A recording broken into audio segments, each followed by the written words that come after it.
Long days, pleasant nights, and welcome to Kingslingers, a Doof Media podcast journeying through Stephen King's Dark Tower series and beyond. I am your host, contributor Scott Daly, and I'm joined, as always, by Matt. But not the Matt from earlier in the show. It's a new Matt. It's Matt's older littermate. Matt, so glad to see you here, Matt. Right here and now. I can drive, by the way. Oh, hooray. I'm glad. Thank you for learning that valuable skill. Yeah. You're welcome. This week on the show, we are finishing the Talisman. We are reading chapters 45 all the way to the end of the book. We're finally here, Matt. It's been like almost 3 months, but here we are at the end of the book finally. Yeah, it always feels satisfying, a little bittersweet to end one of these books. Yet another part of our journey through the greater Dark Tower universe. I can't believe we've come as far as we have. I've been looking at my time hops recently, and I saw that it was like a year ago today that I made a tweet about watching the Dark Tower movie. So we released that episode about a year ago today, which means that we're coming up on the 1 year anniversary of season 2 itself, which seems crazy. Yeah, I know. It has been quite an adventure, definitely. It has. And another book under our belt. This is, I think, book number 5 of season 2. I think it is. Who can possibly say? Yeah. So only 2 left somehow, but another 2 big ones. We still got many months to go, basically, but it's weird here to be at the end. What did you think, Matt, of the very end of this book overall? I liked it. It's funny. I haven't actually paused to reflect on that question of like, what did I think of the book, which is, that's fine. That's why we have these conversations. Sure.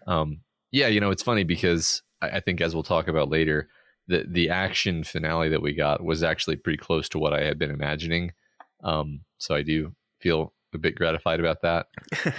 We tie up a lot of our loose ends.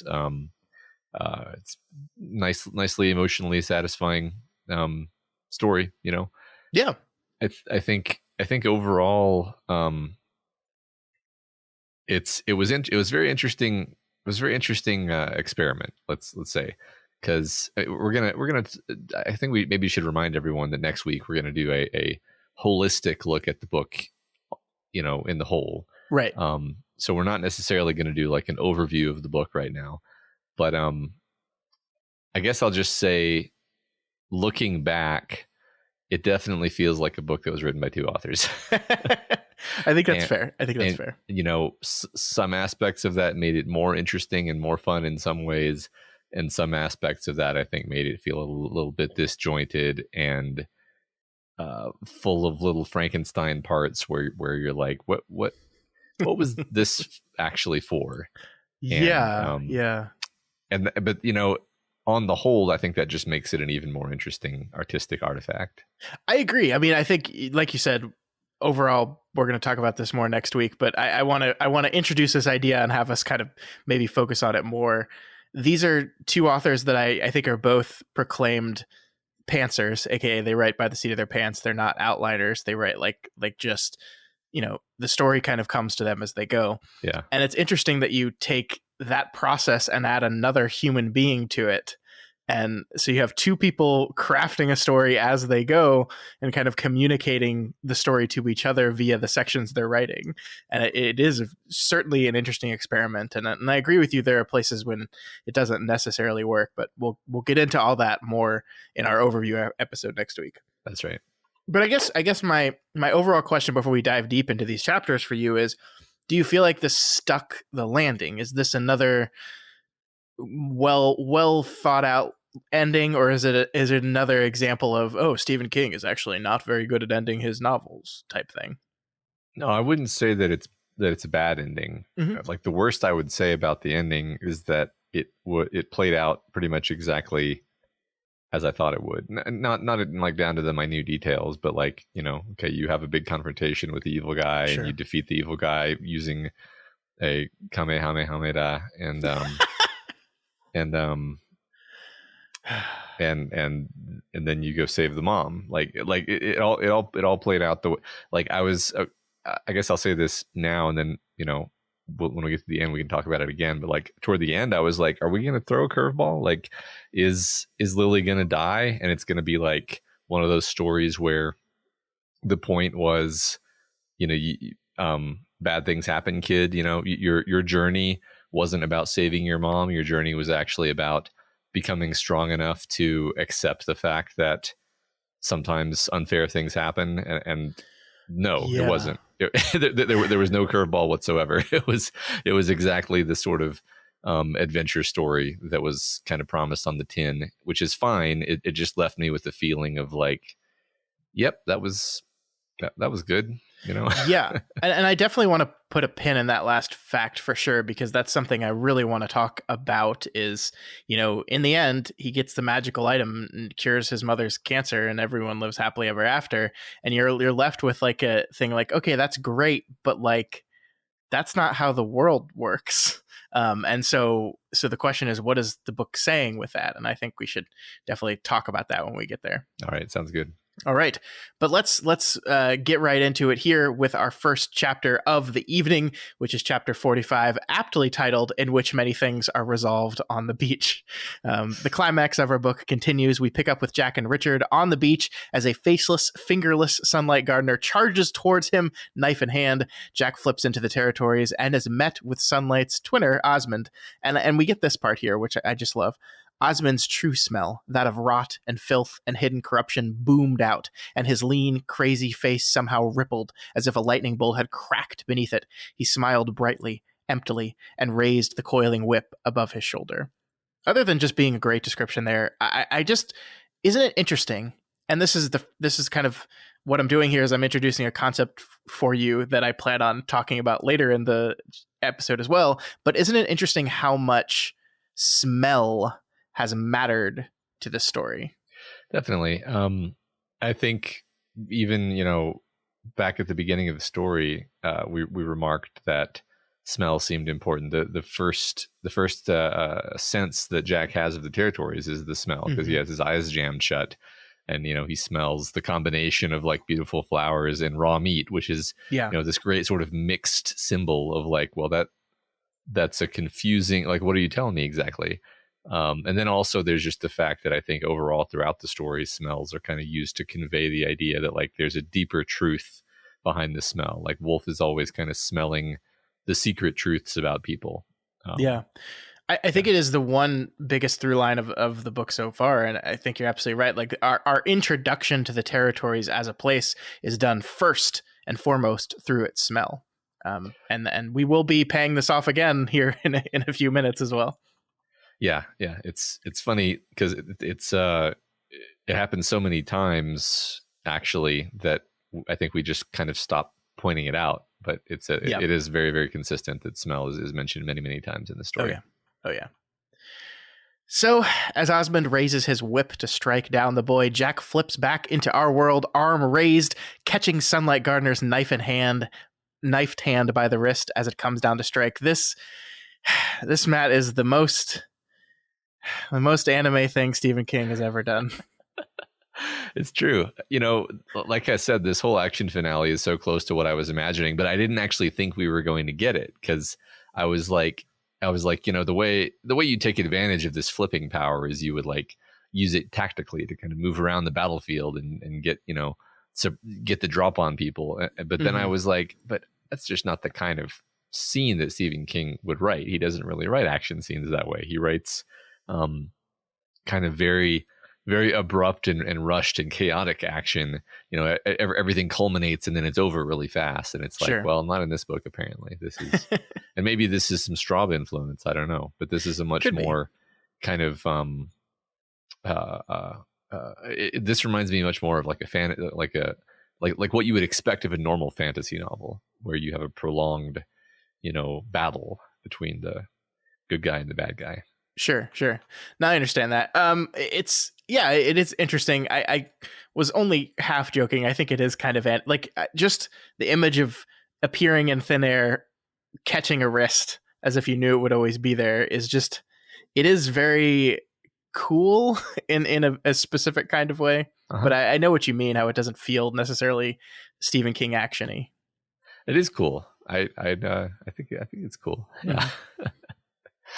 It's a cool concept. You got this concept of the fact that you can flip between realities, and it just I think that the authors couldn't walk away from this story without kind of pushing that concept in fun directions. Yeah. Yeah. I mean, like, you think you're absolutely right when you're like writing out this concept and what it's all capable of.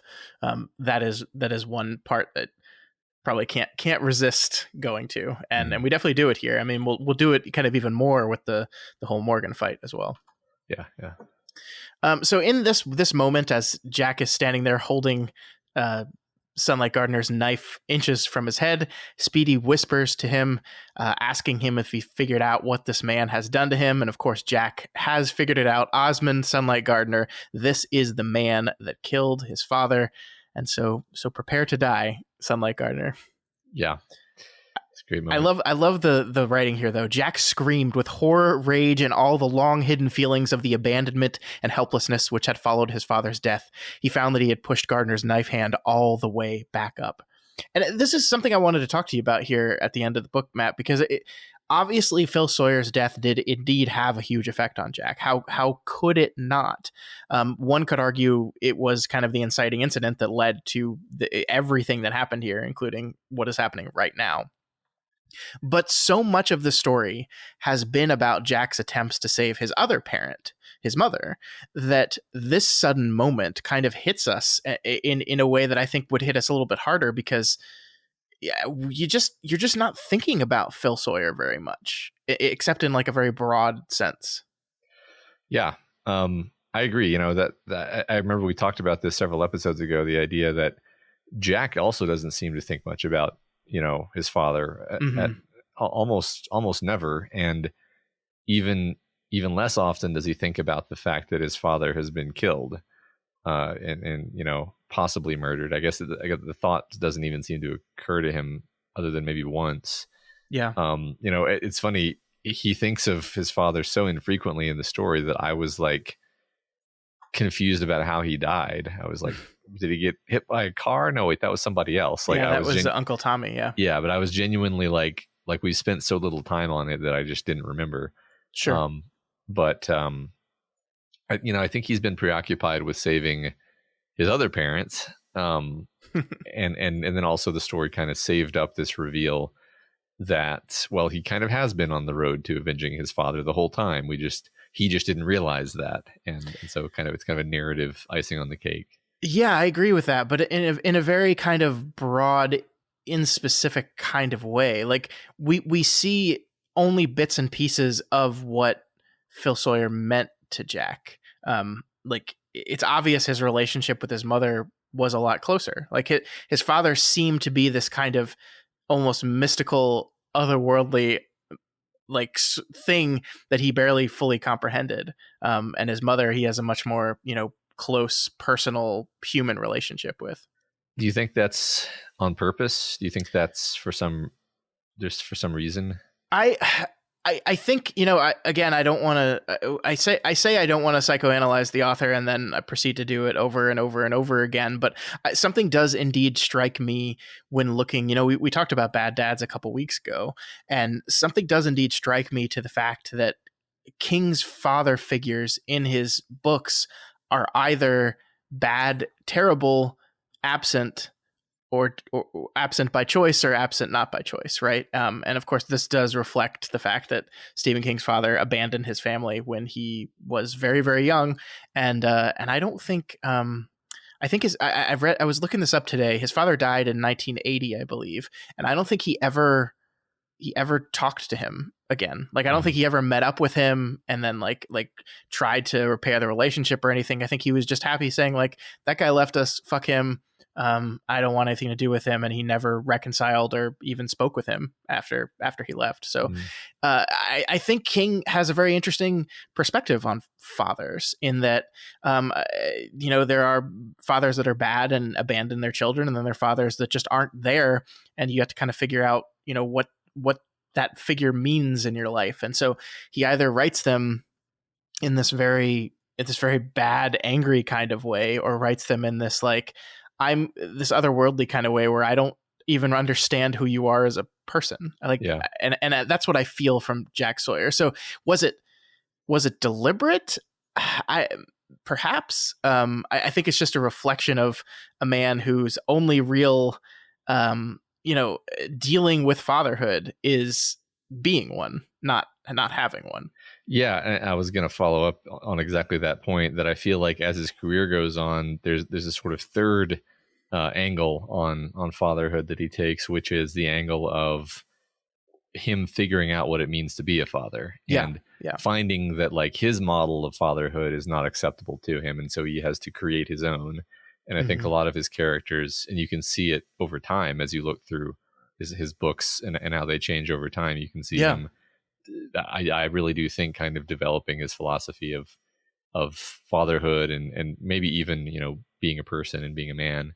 I think I look at Phil Sawyer as kind of like a Stephen King, like an example of a wonderful father that he didn't get, and so like Jack doesn't get him either. You know, this kind of mystical, perfect father who shares this very important magical secret with his son, and then is cruelly taken away from him. So it's like he can't even in his books like create the perfect dad and then give his character that person. He has to also take it away from his character. And again, like this is all complicated by the fact that there is another man writing the story. I'm not as familiar with Peter Straub and his familial relationship, so I don't know if this is all King or not, but it's certainly interesting to think about. Yeah, I agree. It is interesting to think about him. You know, the other just angle that I was thinking on is,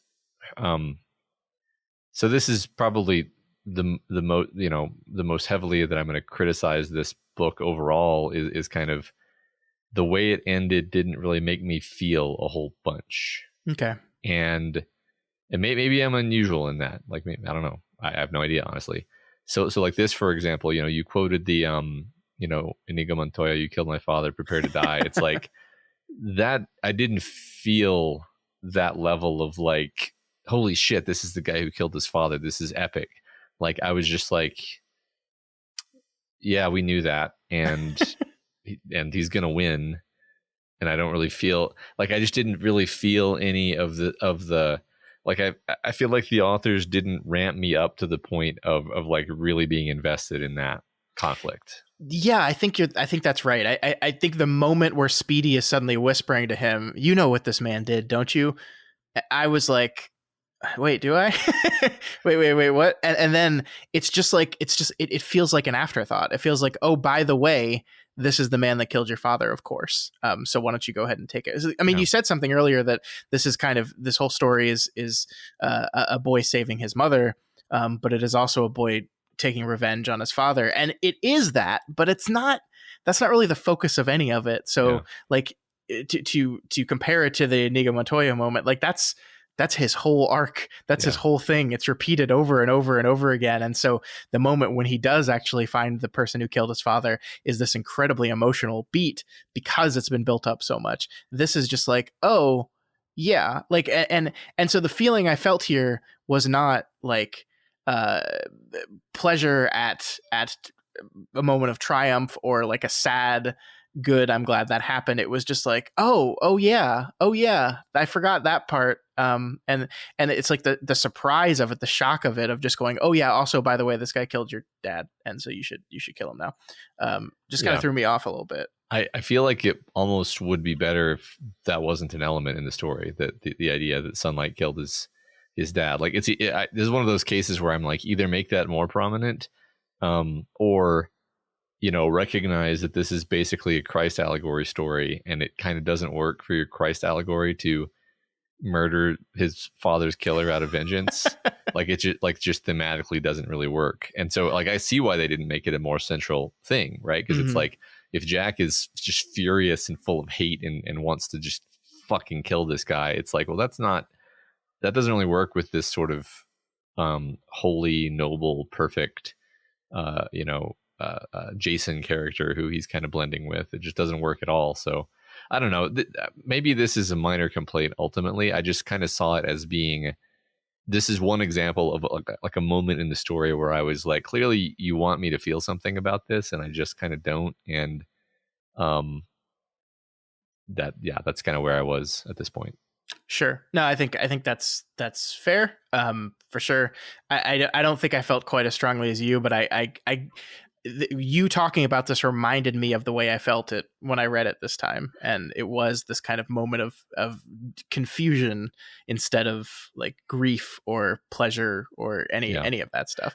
And I agree, like it doesn't, like there is one kind of throwaway moment later in the book where it says like where Jack is like processing and he's like I murdered the man that murdered my father, and like he just says it and then just kind of moves on, and it's like where are we trying to put that? Are you trying to process that, Jack? Where are you going to file that away in your head? And we just don't know. Yeah, I think it's fine. It's not that big of a deal. Like if you just read the book as a normal person, then it just kind of transiently passes over you. But since we're talking about it in detail, I have to, be like, yeah, this didn't really work for me. So. We have to put that caveat on like everything I say. Yeah. And anytime we make critique, it's, well, if you read this book like a normal person, it's fine. Yeah. Yeah. Right. So Jack, in this moment, of course, as we said, does kill Sunlight Gardener. He touches the talisman to his face, and it just melts all the skin and muscle and everything off his entire face. He's just a skeleton under there now. It's a hell of a sunburn. Yes. Sun.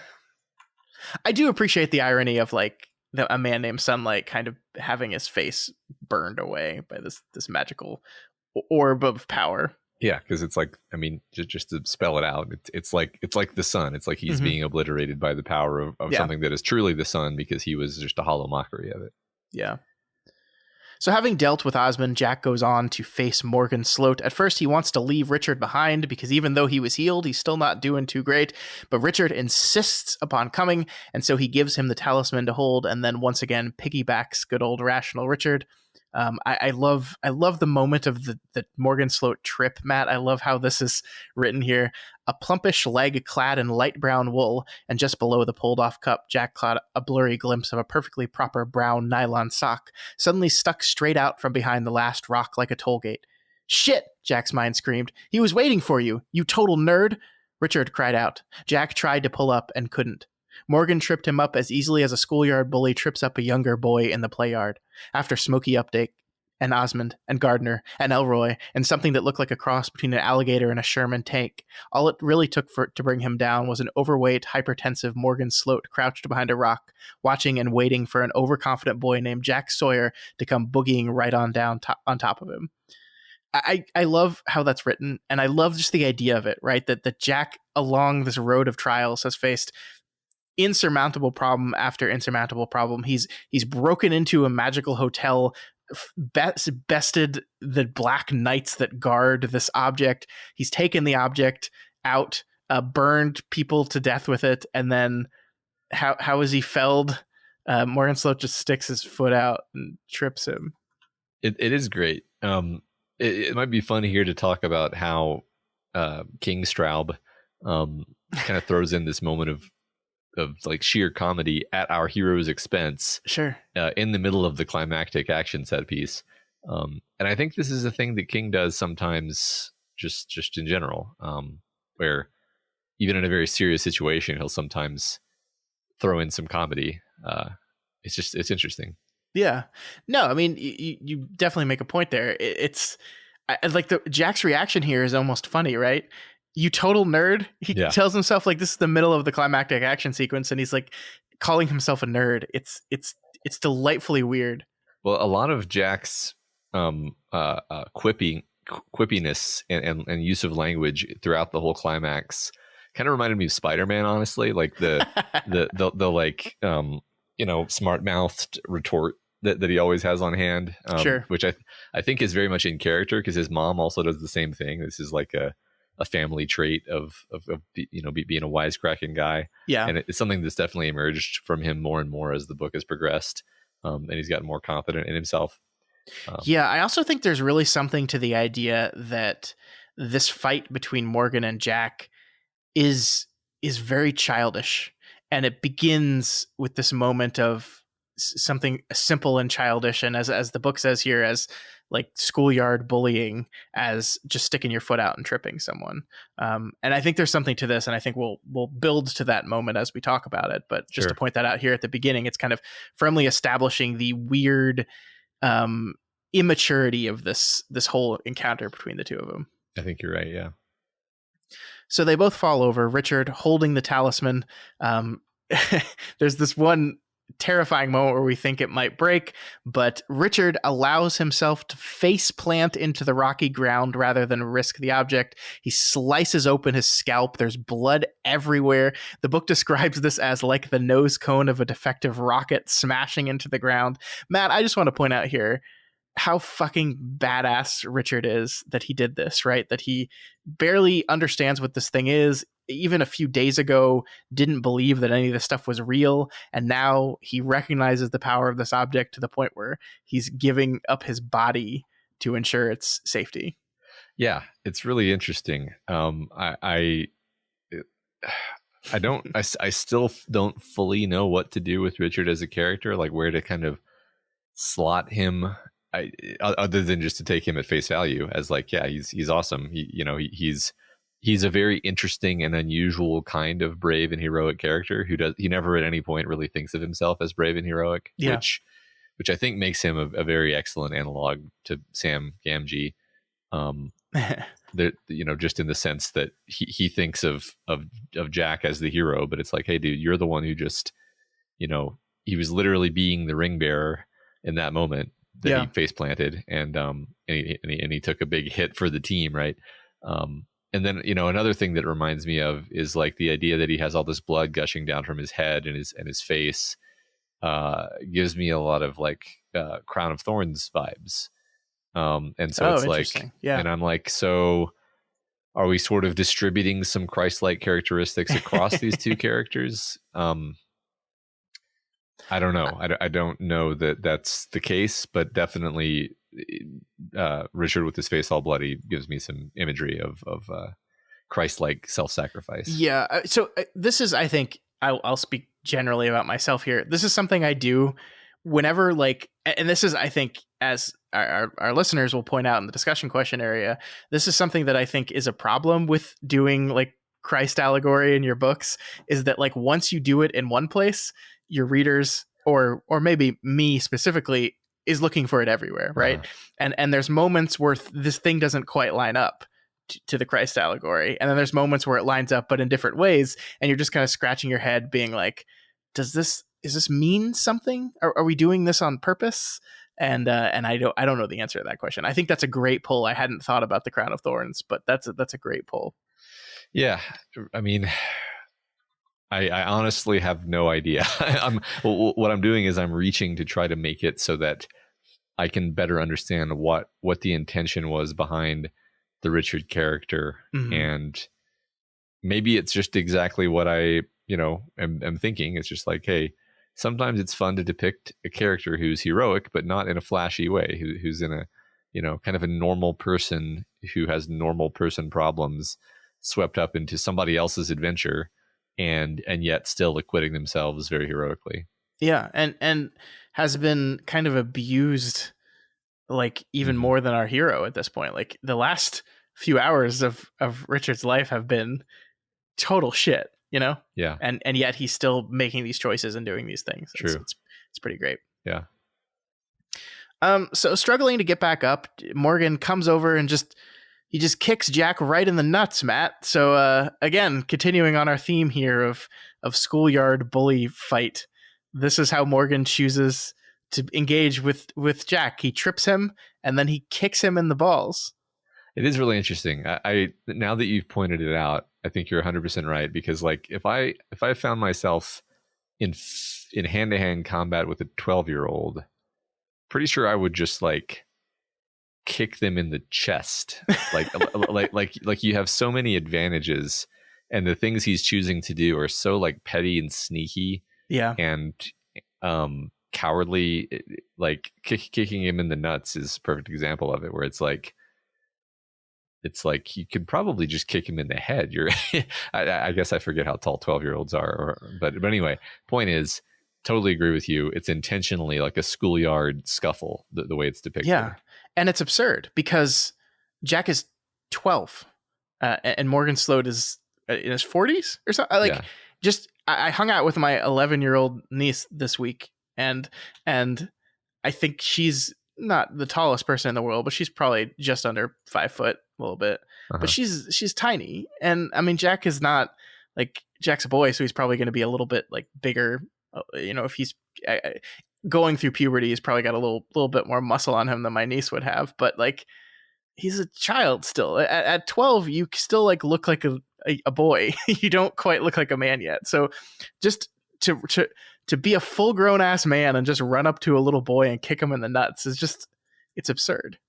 Yeah, totally. I just looked this up for the sake of 59 inches in feet is 4'9" is how tall an average 12-year-old is. Mm-hmm. So that's like, yeah, I'm just to give it, I spend a lot of time around kids, so it's kind of obvious to me actually how easy it would be to kick the ass of a 12-year-old.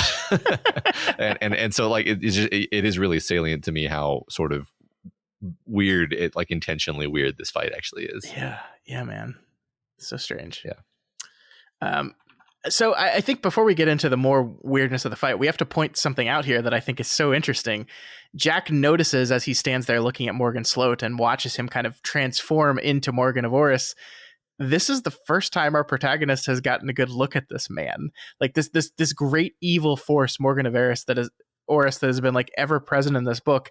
We're 40 pages from the end of it, and this is the first time we truly get like a good full-on description of what the man looks like. I think that's really fascinating. Yeah, it is. He's been kind of the Darth Vader in the background. Yeah. Interestingly, because he's essentially the same being as our as Sloat, but it is interesting. Yeah. So Jack baits Morgan into getting close to him with the classic "come closer, I have something I want to whisper in your ear" technique, and then just kicks him right in the fucking face, and then flips back to America, where the two continue their whole standoff. But again, you know, a childish kind of fake out comeback here. Yeah. And I guess I'll go ahead and say it here, although we haven't gotten to the moment. What I think this is all building to is this fight is basically two boys, you know, screaming at each other for 10 minutes. And then Jack wins by doing the manly thing, which is just saying, fuck this, I'm not going to do this anymore. And just choosing not to fight anymore. And so this is literally the moment of, you know, crossing the threshold to adulthood, a thing that it's clear that Morgan Sloat never fully did, never fully matured, never stopped being that silly little boy. Yeah, that's perfect, because I think the way that Sloat is just in general is, you know, this selfish. I mean, he basically seems to have stopped developing at the age of like 2, because he's just entirely selfish. He, you know, his son, even his own son, is only valuable to him as like a, you know, a reflection on him, and he would rather have, you know, more wealth and power than his own son, which just tells you how it's a very childish mindset. And I think it's unfortunate this is only now kind of occurring to me, because I bet there was a lot of stuff throughout the story that depicted Sloat as being child-minded about things. I mean, I'm thinking about it like the just sitting here now, things are popping in my head, like him like shoving his, I guess it was Morgan of Orris doing this specifically, but like shoving his mouth full of burgers and Coke and fries. It's like, yeah, that's what a little kid would do. Like, yeah, it's a little kid's obsession with like immediate gratification. Yeah, and I think, you know, this isn't a perfect connection, but just like when we met Morgan Sloat for the first time, the thing that he almost immediately told us about was college and his relationship with Tommy and Phil, and how resentful he clearly still is over just everything that they had that he didn't. And I don't know, man, like we graduated from college, and I graduated in 2008. That's a while ago now. And yeah, I had some beef with some people in college for sure. I don't give a shit about any of that now. I just don't care anymore because Yeah. there's bigger things to worry about. But Morgan is in such an arrested state that he's still completely bent out of shape about all this stuff. And I think that's very intentional. Right, to the extent that he like made his whole life be about getting revenge on those people. Yeah. Yeah, exactly. Yeah. So yeah, I mean, I think that's where all this childishness comes from. Like this whole conversation between them, like Jack says, "Your son is going to die. Your mother's going to die." Sloat snarled back at him. "Drop that damn thing before I cut your head off. Now, let go of it." Jack said, "Why don't you go hump a weasel?" Morgan Sloat opened his mouth and screeched, revealing a row of square, blood-stained teeth. "I'll hump your corpse." It's just so childish, right? It's like, why don't your son's going to die? I could just, I know, I don't think it's meant to be this way, but I just imagine being like, "Your mother's going to die," you know, like just like this, like he's a child. He's totally a child. Yeah, no, it's funny because the audiobook reader did not choose to do it that way, but like now I'm like, no, I actually like your interpretation of this becoming increasingly petty and ridiculous sounding from the third person perspective. Yeah, because I mean, it is though. Like he goes on here to like say like I've fucked your mom, you know, like me and your mom, like, oh, I've been boning her so hard, Jack. Like, and of course, like the child that is Jack, is that works on him, you know, because how could you stand someone talking bad about your mother? Like, it's I think this is so clear that this is exactly what this is doing. Yeah, absolutely. Just revealing the greedy child that has been under the skin of our terrifying antagonist all along. Yeah, completely. Yeah. So then, as the two are kind of at an impasse and just trading barbed insults here, Sloat raises his lightning rod to the sky and seemingly summons a blizzard right on top of them. It's this one moment of, I love how the book says it. I think Jack is like, oh, he's not even begun to show his full bag of tricks here. Yeah, it's fun because I kind of felt like, the action was over, and then it's like, oh no, we're getting a whole nother kind of set piece here. Mm-hmm. Yeah. But before we get into that set piece, Matt, we cut over to Lily Sawyer. This is something that this is a really fascinating move in the book, Matt. And I really want to get your opinion on this, because we do this whole little mini scene with Lily Sawyer sick and dying in her bed way back on the East Coast. Lily sees a gull land on her windowsill, probably, most likely, presumably the same gull who harassed Jack at the beginning of the novel. That gull is here to tell Lily that her son is about to die. We see here that it immediately reminds her of Sloat in a similar way that the Jacks did at the time. And she punches through the glass of her bedroom window in order to get it to shut up and go away, cutting her hand very, very badly in the process. And then she's like, I bet you didn't fucking expect that, Sloat. And then we just cut back to the battle, and you're forced to be like, okay, what was that? What was that for? What was that doing? And I don't really know. I guess remind us of the stakes, remind us that like perhaps his mom's still sick and dying. And, I did think it was interesting and kind of fun to connect up the seagull, but I don't know what it meant. Like, did it do anything that she punched the seagull, or was it just a kind of symbolic thing? Again, it's one of those things where as you're reading it, you're just like, cool, and then you go on. Yeah. But when I have to think about it, I'm like, I don't actually understand the reasoning behind it. Yeah, I mean, this might be another one of those rational Richard moments where we're trying to put a logical explanation to something that it was just purely there for the emotion of the moment. Yeah. Well, that's, which I think is true, but I really it's just kind of just like, what? Like, it's not just that we cut back to Lily. Like, on the one hand, like, cutting back to Lily does make sense for the exact reason you're talking about. Like, this is the stakes. This is what he's fighting for. This is who his opponent is currently kind of wielding in order to put Jack off balance. But like the specific, like, are we meant to see her quote unquote outsmarting of the gull as like a good thing? Like, yeah, you got that one over on Sloat there, Lily, by slicing your hand open on glass. I don't know. I really don't know. I don't. I mean, look, I'm going to start, making stuff up where I'm like, okay, I mean, she slices her hand in order to break the glass to get Sloat, kind of the way Richard slices open his face trying to, but it's like, no, I don't like, this is what I mean about kind of my complaints as we reach the end of the book, actually, is like, I don't know what I'm supposed to feel. And I don't really feel much. And I don't know. It's funny because the book, it's not that the book hasn't made me feel things. The book has. It's the ending specifically that is not really doing it for me. And I'm not saying even like the whole ending. I'm saying more like there's stuff like this where I'm like, I don't know what to do with this. I don't. Yeah.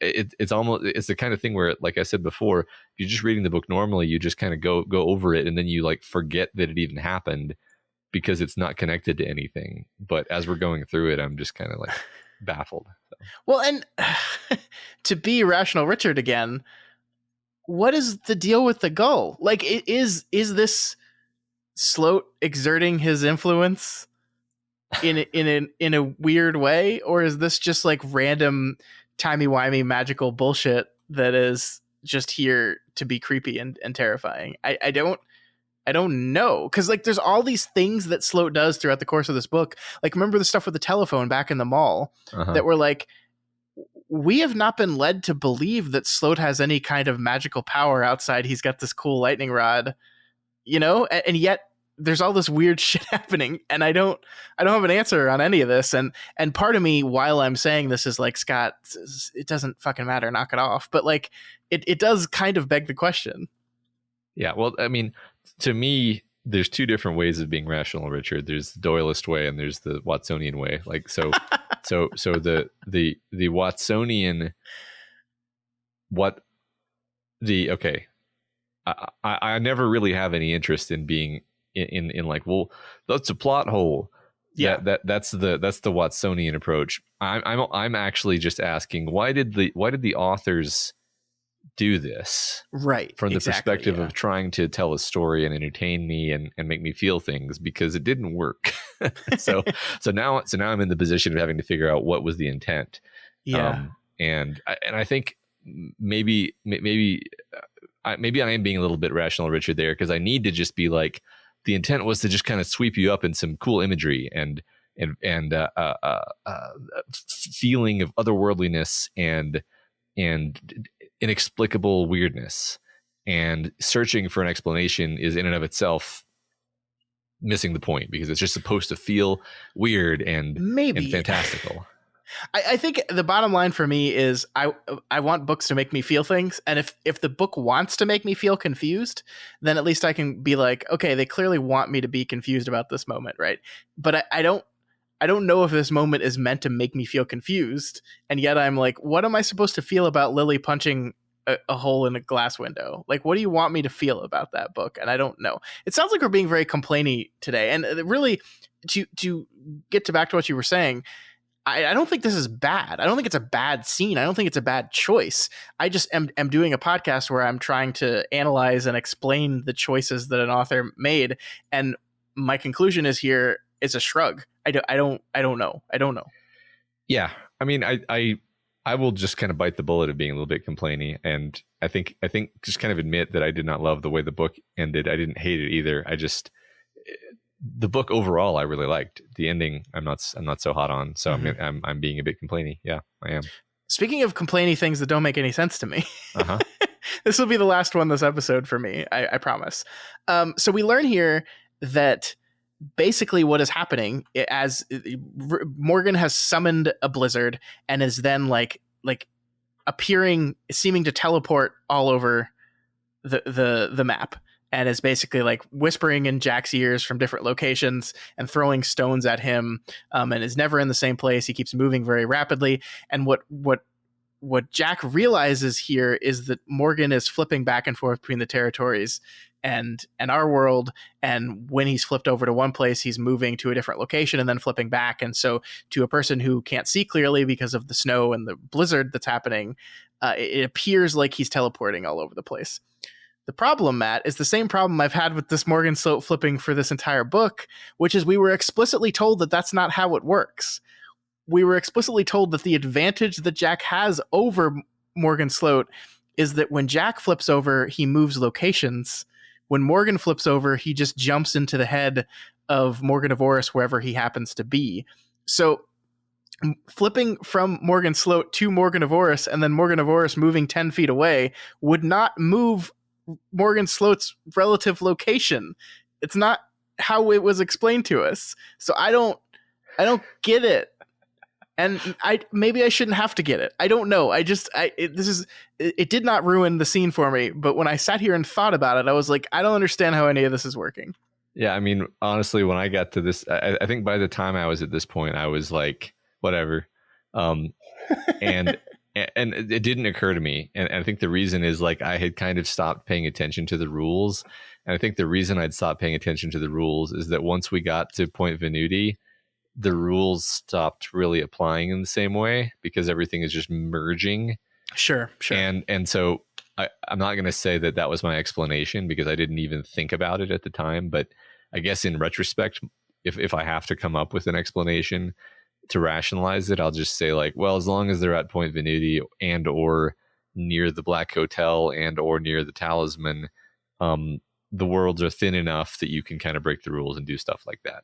Sure, that I will accept that. That's fine. That's good enough for me. I mean, I do agree that it's kind of strange to like specifically lay out the rules and how a character is not, this character follows these rules, this character follows these rules over here, and then in your action finale, you just break all those rules without comment. Yeah, I mean, I think you're absolutely right that it would be something completely different if we never had the Morgan Sloat chapter where he like explained in great detail how this whole thing works and why it's such a disadvantage to him as compared to Jack. And then like from that point on, seemingly break that rule at every possible moment. Like every moment. We've asked this question multiple times now and never had a good explanation. And people have emailed us and offered their own explanations for it. And I like those explanations. I just don't think they're in the book proper. And look, I will allow for the possibility that I have completely misinterpreted what is happening in this scene. I don't think so though. Yeah, right. I'm pretty sure that this scene is explicitly breaking the rules that were set up earlier. Yeah. We don't have to waste any more time on this. It's just one of those things that perhaps, we're talking about a book written by two authors and the challenges that represents and presents. Perhaps this is one of them. Perhaps the two guys were just not clear with each other on the rules of this whole thing.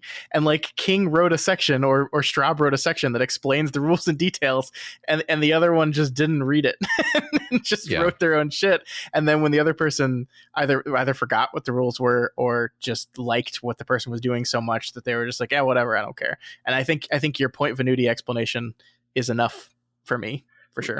It's just to be slightly meta. Like, it's funny throughout all these projects we've done, we've observed that there's a huge range of give a shit that a person can have about this sort of thing. Like the way the Parahuman stories are written, there's so much attention to this kind of detail that if there's even the slightest like gray area of like, wait a minute, how did that person do that? They shouldn't be able to do that. It's like everybody jumps on it, and then like what usually, funnily enough, what usually happens is that author is like, I did that on purpose, and it's actually for this subtle reason that you're actually supposed to have noticed.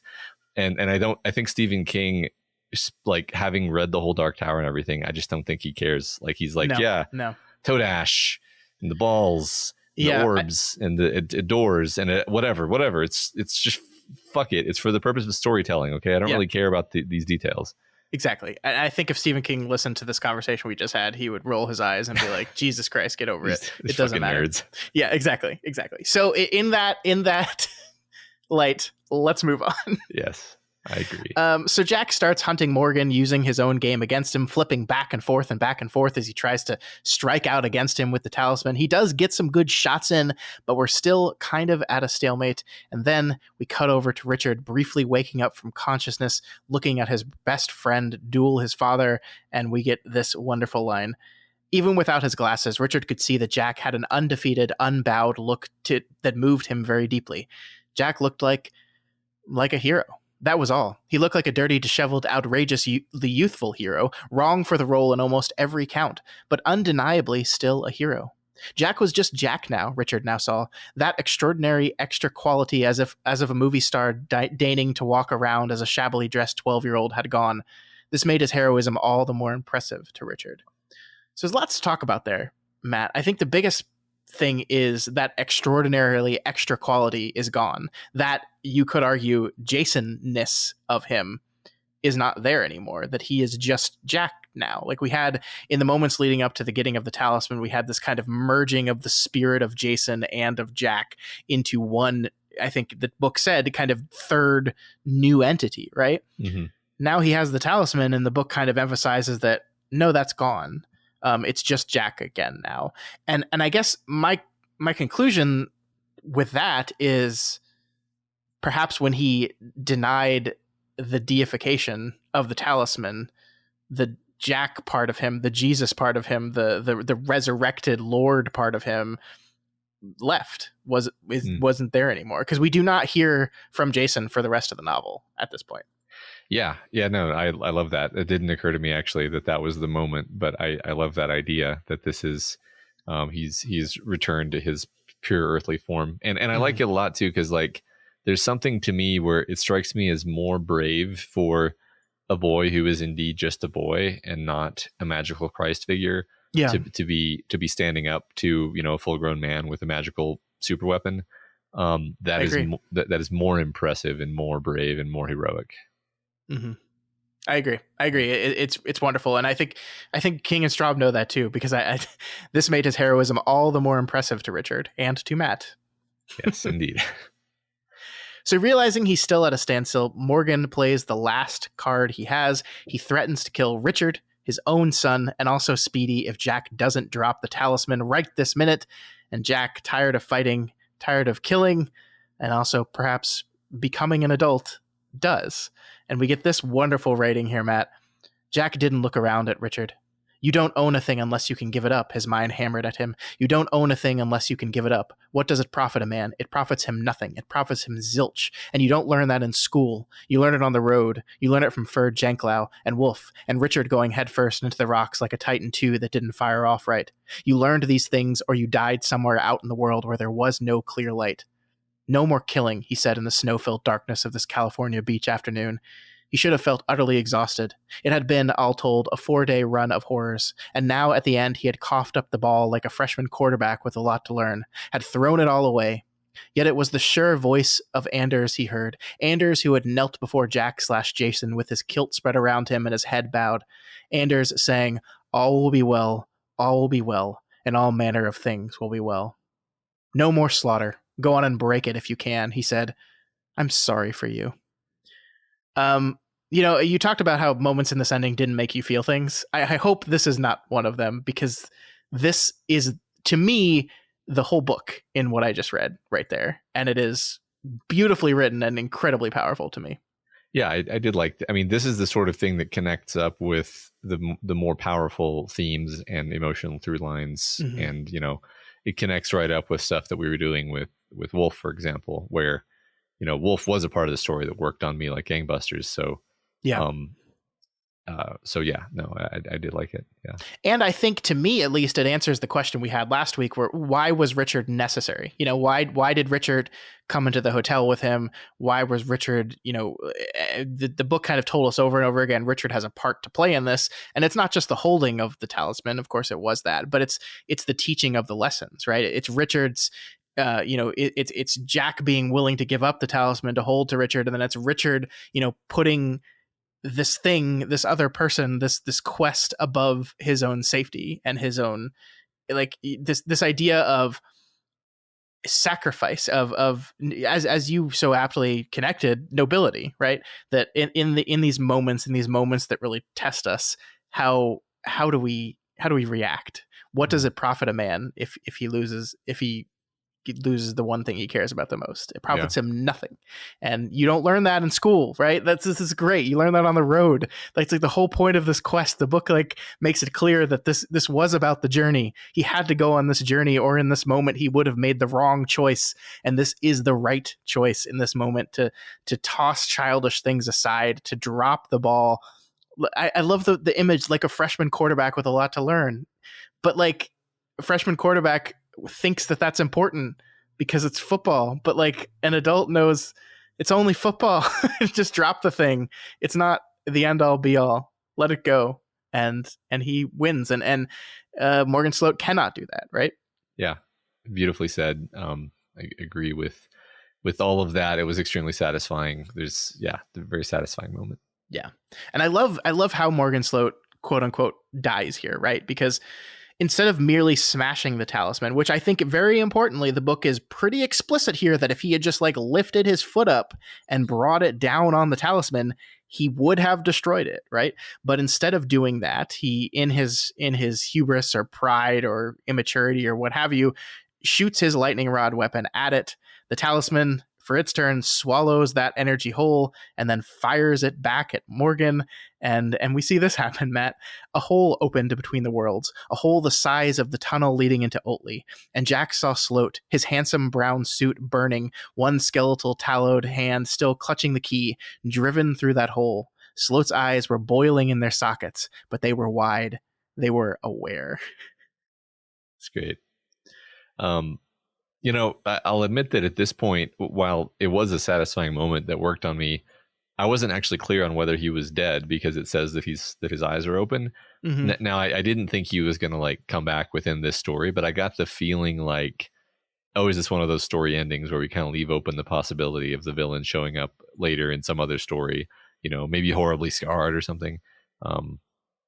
Maybe I'm thinking this because of the way the Eyes of the Dragon ended, where we had basically the villain sort of get defeated, but then just sort of disappear slightly anticlimactically. I don't know. Maybe I'm wrong. Maybe I read this wrong. Maybe I'm just supposed to be thinking, nah, he's dead. I don't know. I mean, it says his eyes boil. I think to me, the talisman is sucking him inside of and like showing him the horrors of not just this universe, but every universe all at once. Like when Jack touched the talisman, he was everything and saw everything and understood everything. And to me, this is the kind of the inverse of that, where he experiences every horror that exists. Like it's in his own twisted way, him getting what he wanted, but not in a way that he could be prepared for it. So like, I like the idea that he's not dead, but just immediately driven insane by the scope of what he experiences. Something that Jack,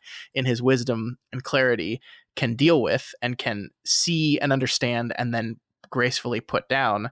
Sloat is entirely consumed by.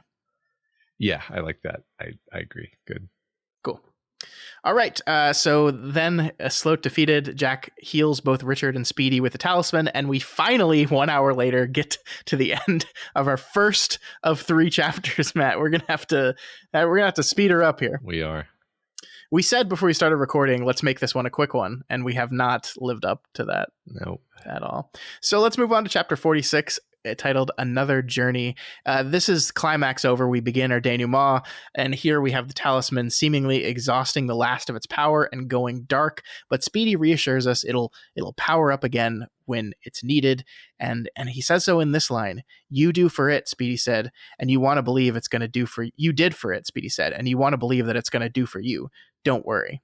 Which is, Matt, an interesting way to frame the quest, right? As if Jack journeyed all this way just to do the talisman, aka the tower, a favor that it will then repay in kind.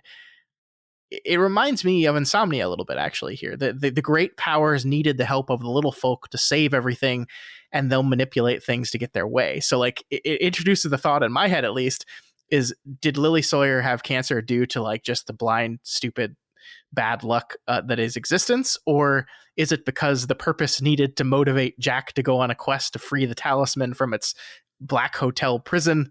It just frames this thing a little more negatively to me, a little bit. Yeah, it's a little bit of a more cynical framing. And since Ka is narrative, the answer is yes. There needed to be narrative propulsion, and so Maturin gave Jack's mom cancer. Yeah, I mean, it's like, and it's so funny that it's here at the very end where, like, it was never like, the talisman needs your help, Jack. You have to go save the talisman, and if you do so, it will grant you a favor of the healing of your mother. It was just go get the talisman to heal your mother. To Jack, it was always the primary quest, but that was kind of like a secret that no, actually, the reason is the talisman's been trapped in this hotel for way too long, and the white needs to be freed. Yeah. No, I never actually thought that this was a story about how the talisman needed to be saved. Yeah. I mean, it's funny. God, what's funny is how much it reminds me of the Dark Tower, where for so much of the Dark Tower, we were like, why is Roland going to the Dark Tower? Like, why does he care about it? And it was left as this vague. And in the end, what's funny is, we talked about this plenty back then, but it's like, what's funny is he does end up saving the tower, but he didn't actually want to save the tower. He wanted to go in the tower. Yeah. Like again, with the fuckiness that is Ka, and I love the Dark Tower, and I love that it is Roland's unceasing desire to get there that ends up being his damnation in the end. But also, like, if Ka is in control of everything, then like the tower made Roland want it so he could go save it, and then went, but no, you don't come here. Yeah. It's like, you must help me, please. You must help me. Okay, fine, I did. And now I'm gonna go see you. No. Wait, it's bad to want me. Get out of here. Yeah. Go home. Yeah. So I like it. I mean, I think fate in this universe is an asshole. Is an asshole. This is the interesting thing about the goodness of the world. Like we saw in Insomnia, the purpose is kind of represented of the good, and yet it's so sneaky and manipulative and frustrating. We saw how much Ralph Roberts got incredibly frustrated by the ways in which these forces dealt with him and dealt with their problems, and it's kind of now been introduced to this story in this world as well, that they're a little sneaky. I think it's one of the most interesting parts about Insomnia, actually, is that instead of kind of being like Jack and just being like, yeah, okay, I mean, this is all a bunch of magical bullshit anyway, so I guess whatever, Ralph Roberts was like, no, you're going to explain this to me. Yeah. I'm an old crotchety man, and I'm not going to do anything unless you explain to me why I'm doing it. Yeah, I mean, it's obviously because both stories are operating on very different levels, right? This is a very traditional hero's journey type story, as we've already talked about, and so our hero is just going to go on that quest. Insomnia is not quite that story. Yeah, you're right. So Parkas instructs Jap to flip them over to the territories where they're going to take a long nap before resuming their journey back east. First, they have to move up to a nicer area of the beach, untainted by the Black Hotel/castle and by Morgan Sloat. And in this moment, Speedy says, "It stinks of evil back there, and it stinks of your world, Jack. To me, they smell too much alike for comfort." And so here's our smell idea again, and that's kind of what I was setting up earlier in the episode. That's an interesting statement to be made here, right? Because as we said, Jack's first experience of the territories was the smell, and how uniquely different and refreshing and alive and potent the smell was as compared to our world. And now here at the end of his journey, he's saying they smell too alike for comfort to me. We talked last week about how this idea that we almost didn't agree with Jack's conclusion that the territories were essentially good. Do you think at the end of his quest here, he's kind of learned the same thing a little bit? Maybe. I mean, it's, Speedy / Parkas is saying that our world smells evil. And I'm like, I don't think that was the point. Like a lot of bad shit happened in the territories. A lot of good stuff happened in our world. It can't be so simple as our world is just fallen and evil and the territories is heaven. It's like, no, clearly the book is not saying that. So so I don't know. But at the same time, this is what, to jump ahead a little, this is what causes me so much pause with the way in which the book ends with Lily Sawyer being saved. So we're like, this place is not perfect, it's not heaven, but it still has the power to do things that we could never do in our world because Lily is saved. Well, yes, but I see that as just being a unique feature of the Talisman, which is a pan magical artifact that is the territories are just one of the places that it's tied to. Sure. So my mistake here is linking the Talisman with the territories in a way that we probably shouldn't, and I agree with you on that. Yeah, but I mean, it's just to since we're talking about smell again, I just wanted to kind of riff on how, smell, for me, I've always kind of felt like it's my most powerful sense in some ways, even though, we don't really use smell that much day to day as the human animal, but it can really transport you to a place, and it can, prompt photographic recall of memories that I didn't even know I had anymore. And oh yeah, so I think it's clever of the authors to sort of tap into the visceral immediacy of smell, of kind of the magic of smell, if you will. There's something, I agree. There's something deeper to smell than the rational mind can touch, and I think that works very well with what they're doing with the territories. Oh, I totally agree with that. That's well said. It never occurred to me, but yeah, it's almost inherently irrational the way smell can connect to things, and I love it. Yeah. So we also get this line here, but Speedy's not well, Jack said. Whatever was wrong with him, it was something the Talisman couldn't touch. Speedy's old, Parkus said. He's my age, but your world made him older than me. Just the same, he's still got a few years left in him. Maybe quite a few. Feel no fret, Jack. That's so fascinating, this idea that, like, he's the same age as me, but your world made him older. Our world, Yeah, right. Okay. I feel like one of our authors thinks that the territories are good and our world is evil, and the other author doesn't actually feel that way. And so we're kind of getting mixed signals on the nature, because it really does seem like Speedy saying, well, Jack, your world obviously sucks ass, and everyone who lives there dies young because of how horrible and evil it is. And Jack is just like, yeah, that makes sense. But that doesn't really scan with a lot of what we've just read. So, yeah, and obviously Jack disagrees. That's what they smell too close. They smell alike to him now. His experience is saying the territory is, maybe this utopia in a lot of ways, but it smells a lot like Earth to me. Yeah, right. Just interesting stuff. Yeah. So Speedy instructs Jack on what to do next. Walk to a giant tree and then flip back to America. And then while you're there, walk to the nearby town of Storyville. I love Stephen King so much. I get it. Storyville. Walk to Storytown. You're in a book. It's great. There is no, at least I could say there's no Storyville, California. I did, when I looked it up, there is a bed and breakfast in California called Storyville House, but there is not a town of Storyville. So it was indeed a complete invention of our authors.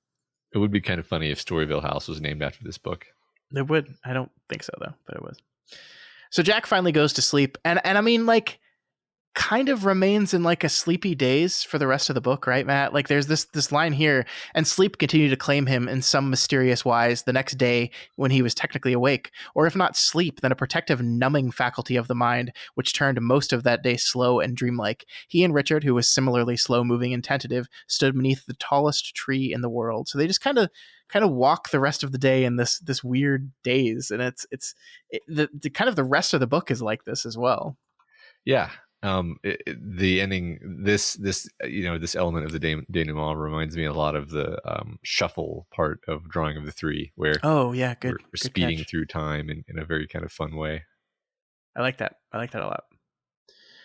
The boys flip back into our world and start walking towards the town of Storyville. And there's this moment here that we have to talk about, this kind of last moment in the book about the relationship between Sam and Frodo. I mean, Richard and Jack. Richard trudged along, his head so far down his chin nearly rested on his chest. When Richard drew near, Jack finally saw that his friend was weeping. Jack put his arm around Richard's shoulders. "I want you to know something," he said. "What?" Richard's small face was tear-stricken, but defiant. "I love you," Jack said. Richard's eyes snapped back to the surface of the road. Jack kept his arm over his friend's shoulders. In a moment, Richard looked up, looked straight at Jack, and nodded. And that was like something Lily Kavanaugh Sawyer once or twice really had said to her son. "Jacko, there are times you don't have to spill your guts out of your mouth." I just think that's just absolutely beautiful and perfect in the moment. This act of love and kindness from Jack Jesus Sawyer, who just says, "Hey, look, I understand you're sad. You've been through some shit, but I just want you to know I love you." Yeah. And he doesn't need Richard to say it back. It's not about this collective, like, lean on each other at this point. It's just, hey man, I'm Jesus. I love you. Yeah. Yeah, it's beautiful. I forget where this falls relative to the point where Richard is like, is your mom really going to want me to live with you after my dad, tried to kill her, and Jack has to be like, of course she is, but that anyway, falls after this moment. Yeah. I think you're right. But I think like I like that this moment doesn't really have any pragmatic implications. It is just this emotional moment. Yeah, it's beautiful. I mean, it's obviously, like we joked about, it's Sam and Frodo, but I think also fittingly towards the conclusion of this book, it's also, Huck Finn and Tom Sawyer, right? Yeah. This kind of childhood friendship, this deep kind of, King has talked about kind of the deep bond between boys who are friends, right? Like this is a thing he's returned to, that like I think it's the body, aka Stand By Me, that says like you never, the friends you make when you're a kid, you never have friends like that in your life ever. And I think these are two boys that are about to move on into adulthood, and maybe will remain good friends through it, maybe not. But in this moment, there's something incredibly powerful here. And I love that we kind of take the time for Jack to appreciate and recognize the power he has to not fix Richard, not cure him of the mental and emotional anguish he's going through, but at least let him know that, hey, you are loved still. Yeah. Yeah. I mean, there's not much to add, just other than, very, very reminiscent of Sam and Frodo, particularly like the hugging and statements of love. And, later on, I think Jack kisses Richard on the cheek, which is totally a thing that would happen in Lord of the Rings. Yes. It's the kind of thing where I'm like, it's very hard for me to imagine 12-year-old me doing that to another boy, but it's like, well, it's because you haven't been through these experiences, Matt. So yeah. And I mean, it's like in Lord of the Rings, like you can read romantic stuff into that if you want. I don't think it's meant to be there. This is, in my opinion, completely platonic, like brotherly love. That, but do what you want. But I think that's clear to me, at least. Yeah, that's interesting. I was somebody pointed out to me the other day when I was complaining about. So I was basically complaining about the idea that I was confused by the way that we were like the way that Christians are expected to love one another and the way that Christ loves everyone. And I was like, this word means too many things. I don't really understand what the expectations are. And then somebody responded saying like, well, in the ancient world, there were like a bunch of different concepts. Like in Greek, there are like lots of different words for love. There's eros, sure, which is like romantic love. There's philia, which is what you might say is the love between dear friends. There's agape, which is like selfless, universal love for everyone. There's more that I'm not necessarily even familiar with, but it's like I think one thing about our culture that's actually very limiting is that we, for some reason, we threw away all of our words and we just have love, which covers too many distinct things. Actually, that was my gut reaction to being reminded of that by you. It's just like, why did we abandon all these things? Why did we just have this one word that we use to mean like 47 different feelings all at once? Yeah. I mean, it seems absolutely weird that we use the same word for the feeling I have for my kids and the feeling you have for a romantic partner. It's like, those are not even the same species. It's completely different. It's wild. I've never really thought about that, but you're totally right. And I think you're right that had we had a different word for love, he would have said that word here. Cool. I love it. All right. So here we get another happy moment, Matt, because they find someone waiting for them in Storyville. It's Wolf right here and now. Of course, not not really right here and now. It's not our wolf. It's not Jack's wolf, but it is his littermate. What was your reaction to this? How did this make you feel? I mean, overall, it made me feel a bit happy, not like really happy, and then also not like I was robbed. I was like, okay, this brother wolf is sort of like a vestige of wolf somehow. I don't know. The text is like allowing you to feel however you want to feel about this. So I chose to feel that this was sort of a vestige of our wolf, even though it's not really our wolf. How did it work for you though? Curious. I mean, yeah, it's kind of a throwaway makes you happy thing. I mean, like I do think it's interesting how much like, we've talked so much about duality in these stories, and like this wolf is not our wolf, but for all intents and purposes, he basically is, because he's like the same, with a notable exception that you pointed out in the intro, is that he can drive. But it kind of reminds me of Eddie and Jake at the end of The Dark Tower, right? That Susanna gets to meet up with Eddie and Jake again and be happy, but it's like, that's not our Eddie and Jake. Like, those aren't the two characters we've been on the 7-book series with. It is a version of those people, and like we can take some semblance of happiness out of the fact that like in the multiverse of worlds that exist, there are versions of Eddie and Jake who get to be happy, who get to be brothers and loved and with Susanna still, and we can kind of take a warm kind of comfort in that, but it's not the same. And I think that's the same with this like, oh look, there's a person that reminds me quite a great deal of Wolf that still exists in this world, and so the world is still good because there's people like this in it. But It's not like we got Wolf back. I find myself wondering, and maybe the answer to my question is that this would break the rules that they set up in their world, but I find myself wondering why it wasn't just like a man who very strongly reminds you of Wolf, and you're left to conclude that this is Wolf's twinner. Interesting. On Earth. Yeah. And it's like, and then I'm like, wait a minute, do wolves not have twinners? Now I'm super confused because wolves are men. So, I don't know. I don't believe we ever actually have any direct evidence that werewolves have twinners.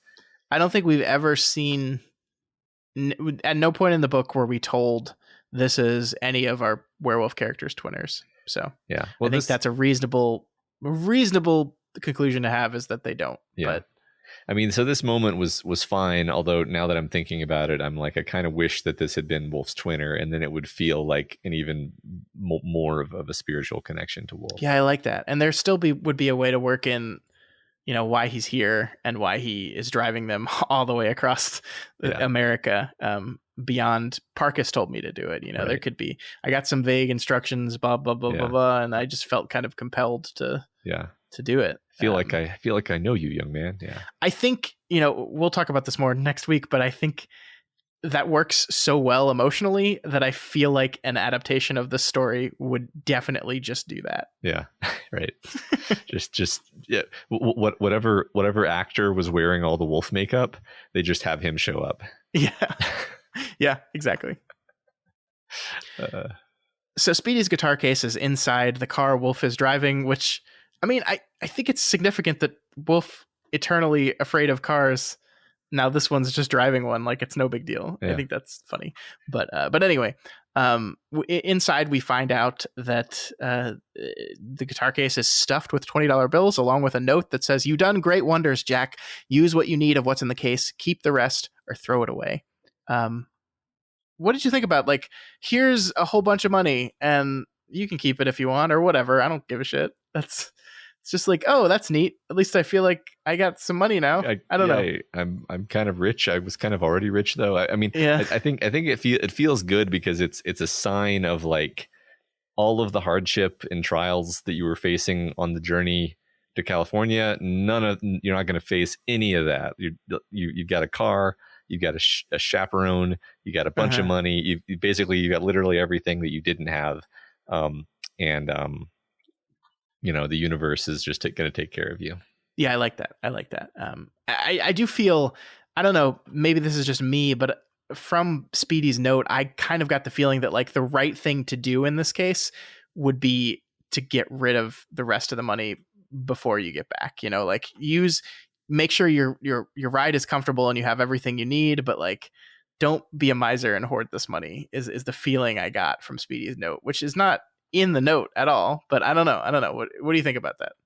Yeah, I guess like, if the universe gives you a chance to magically cure your mom's cancer, then maybe you would feel like it would keep the scales more balanced if you didn't take any more than was absolutely required from the Sure.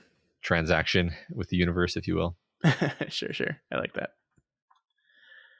All right. And so here the drive home begins. And like we said, it does so in this kind of hazy, dreamlike way as Jack kind of just absorbs the world around him and his experiences. And as we're doing this, we get this line from Richard. I'm forgetting a lot of stuff, Jack. What do you mean? Just that. Every mile I remember a little less about what happened. It's all getting misty. And I think that's the way I want it.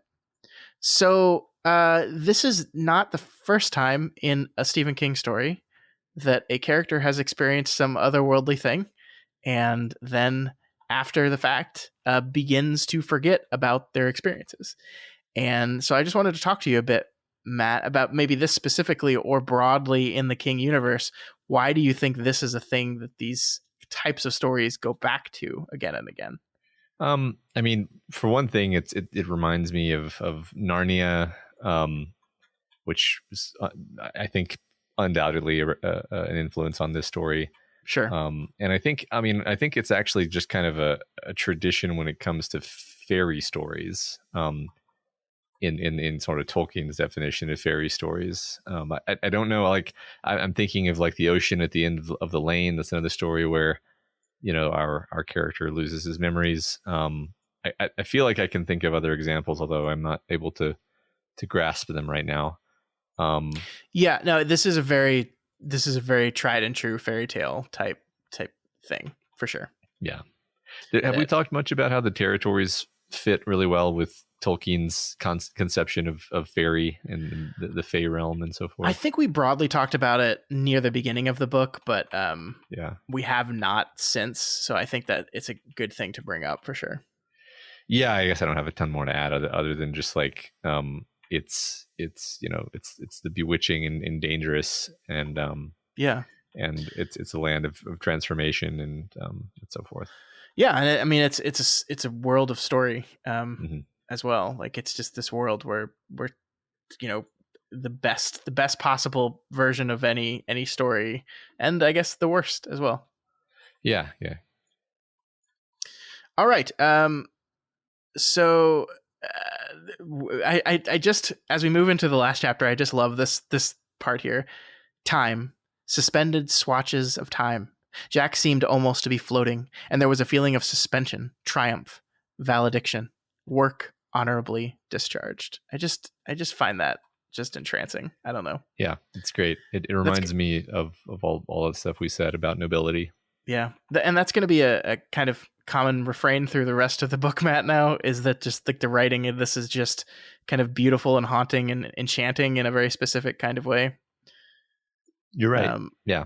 I will say, for all the complaining I did about the actual action finale, I found the denouement, the beauty of the return home and so forth to be very affecting and beautiful. Yeah. So let's get into it. Let's get into chapter 47, Journey's End. Our final chapter begins with Jack once again in this kind of hazy dream state as Wolf 2.0 drives them eastward across America. I think, we've been talking about the writing and how much we like it and how beautiful and haunting and kind of hazy it is. It feels like Peter Straub to me. The way he writes these kind of broad, sweeping, dreamy sections, it reminds me so much of the opening pages of Ghost Story when we had our character, driving across America. I mean, maybe it's just because it's similar in setting where you have a character driving across America, but just like the way that character experienced the world on their drive. And I don't know, just so much of this reminds me of that. Yeah, I'm prepared to call it 100% Straub. Yeah. Or maybe this is King really trying to emulate Straub here. Could be that as well. It would be really funny if we were just like completely wrong every single time. Single time. Because the authors are just that good at mimicking each other. Yeah. Could be. It's a very cool effect the way it was written though. You just, contrasting how easy and floaty and dreamlike the return journey is. especially in contrast with the hundreds of pages of arduous journeying to get there. Yeah. And, you know, I don't know this. I don't think this is a nitpick because I'm not really criticizing anything. I'm just saying, like, you know, hey, wouldn't it have been nice if somebody had arranged for some nice wolf to drive Jack from the Northeast to California in the first place? If apparently you can just call a wolf up and they'll just show up with a car. But no, I'm joking, because like the real reason why Jack had to cross the country and experience hardships was because he had to experience that growth to be a person worthy of retrieving the talisman. Yeah. If you drive him, he won't learn nothing. Exactly. And that's the whole thing, for sure. All right. So finally, on the 5th day of their journey home, the fifth day, by the way, is the day that God created life. Just a random coincidence, I'm sure. It's totally random. They roll into the Alhambra Inn, which looks completely abandoned thanks to our good old friend Morgan Sloat. And Matt, I love the detail, the little detail we get here. There was a tree apparently in the hotel garden of the Alhambra Inn, a tree which would catch and kill all the small animals that would walk by it. A territories tree, basically. And suddenly 5 days ago, the tree, died miraculously, suddenly died. Everything else around it is kind of in hibernation for winter, but that tree is, we are told, good and dead. What was your take on, why this in particular is shown to us in this moment? I think the whole thing is whatever Sloat had done, he had put the worlds out of balance. Things were unnatural. There were evil things where they shouldn't be. And now Jack has set everything to right. The king has returned and healed the land. Just to continue on that reference in the Lord of the Rings direction, Lord of the Rings ends with Gandalf leading Aragorn to the location of the new white tree sapling to replace the dead white tree of Gondor. So we have a dead tree. I like that. I liked it a lot. Yeah, I mean, I think you're right. I think like there was this, at the end of the day, like Sloat's mission here was kind of a joining of the worlds. At first, we believed it to be just these two worlds, but like a broader joining of all worlds through the power of the talisman. And I think one of the things we're seeing here is the worlds are going back to the way they should be, which is separate from each other, that these worlds should not be intermingling in this way. There's been a lot of bits and pieces throughout the story about like the worlds meddling in each other is unnatural and undesirable, and there are adverse consequences that happen when these things done. So the idea that this territories tree that was probably put here by Morgan Sloat has now died shows that, hey, things are starting to go back to quote unquote normal. I think that's right. I agree with that. Cool. Yep. All right. So we get this little line here. On December 21st, 1981, a boy named Jack Sawyer stood near the place where the water and the lamb came together, cradling an object of some worth, looking out at the night steady Atlantic. He had turned 13 years old that day, although he did not know it. And he was extraordinarily beautiful. His brown hair was long, probably too long, but the sea breeze swept it back from a fine, clear brow. He stood there thinking about his mother, and about the rooms in this place which they had shared. Was she going to turn on a light up there? He rather suspected she was. Jack turned, eyes flashing wildly in the talisman's light. So there's our third beat of the writing that started off this whole journey. We got the there and the back again, and it's beautiful. I think it is indeed a 3 beat. I think most of the things that have happened in the story have happened multiple times, and so we didn't call them out as 3 beats, but this is a distinct 3 beat. Yeah. And I mean, I love the detail that it's his birthday and he doesn't even realize it yet because he's been so absorbed in his journey. And, 13 is an important birthday, right? That is when you are a teenager. So that feels really significant as well. Yeah, that's a good point. I didn't think of that. So we see that Lily Sawyer is alive, but barely, the cancer having eaten her almost completely away. She gathers enough strength to turn on a light and look down at her son, return to her. Jack crosses the threshold back into normal life and rushes up to the hotel to meet her sick mother. What was your reaction to this kind of meeting, just to seeing how kind of wasted away Lily Sawyer was. So like I mentioned at the beginning of the conversation, I was actually really tense at this point because I had this terrible suspicion that this was going to be one of those fucking stories where the moral is actually, sorry, kid, you got to learn to let go of your mom. She's going to die. and, you know, like I said earlier, like the point of the journey was actually realizing like you have to become a strong enough human being to be on your own and not have your mother. And I'm like, I think I could have seen it going that way and working actually, but you know, obviously didn't want it to happen. So I was tense. Like I didn't feel like this was a guarantee slam dunk that like you know, she's easily going to get saved. So like when we saw how bad she was, I was moved by it. Cool. All right. When Jack sees her, he rushes towards her. He pounded up the stairs, first by twos, then by threes, the talisman stuttering one burst of pink-red light and then falling to dark in his hands. I just had to point that out because it had the color pink in it. I just had to do that for you, Matt. So what does the pink-red light here mean? It's bad. I mean, clearly it's a combination of deep, resounding love for his mother and Oedipal lust. Of course, clearly that is definitely what they're going for in this moment, right? I mean, I was thinking that, Scott, but I wasn't going to say it.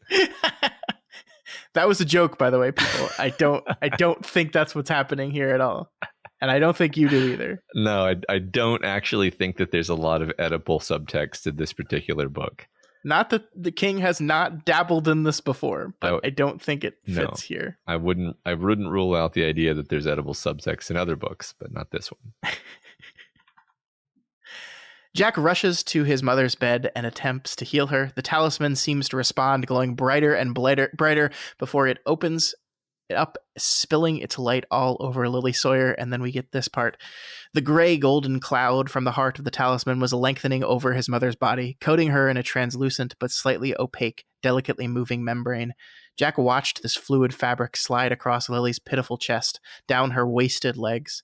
From the open seam in the talisman, a wondrous odor spilled out with a gray golden cloud, an odor sweet and unsweet, of flowers and earth, wholly good, yeasty, a smell of birth, Jack thought, though he had never actually attended a birth. Jack drew it into his lungs, and in the midst of this wonder was gifted with the thought that he himself, Jack O'Sawyer, was being born at this minute.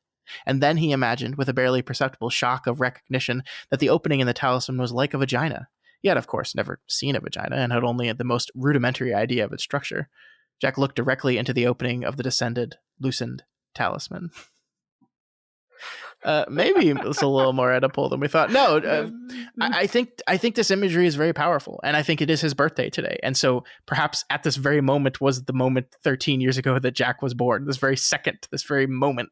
I think that is beautifully powerful in the way that only stories can do that. But I mean, it's interesting that he sees this as his birth, because obviously this is kind of the rebirth of Lily Sawyer, right? She's being granted life in this moment, and yet it's like he sees it as his birth.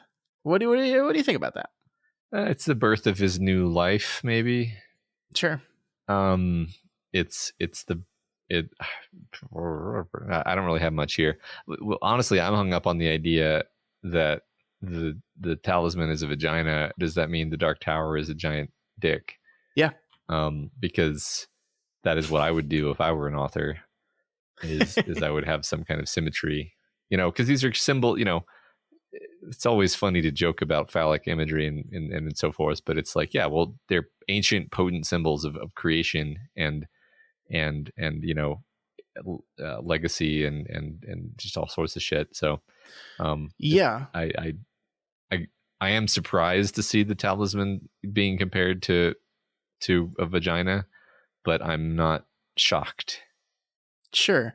I like it a lot. I like it. I mean, the central idea here being that like the way the talisman cures her here is through this very specific motherly act of birth, and it is certainly different from the tower, which you're right is a phallic symbol. And it shows the connection between the two of them, why this mattered so much, this moment of mother, this moment of mother-son connection as the talisman kind of, as we see in a minute here, briefly becomes Lily Sawyer, right? Like it infuses itself in her, and then for a brief moment she is the talisman. The talisman is her, and then it departs from there. But I don't know, there's something indeed extremely powerful of connecting this healing to the idea of birth and new life. And again, as we said, smells, right? This smell is what's focused on here. Yeah, the smell part was interesting to me. I don't mean to be like weird here, but I've only ever attended C-sections, and so to me, birth smells like blood, basically. It's just the truth. I'm gonna go ahead and say that I do not remember what it smelled like. I was too busy losing my mind at what I was seeing to be paying attention to what I was smelling in the moment. So now I'm somewhat curious as to what vaginal birth smells like. But well, just ask to attend and smell. I don't know. Excuse me, ma'am. Can I smell your birth? I'm a little curious.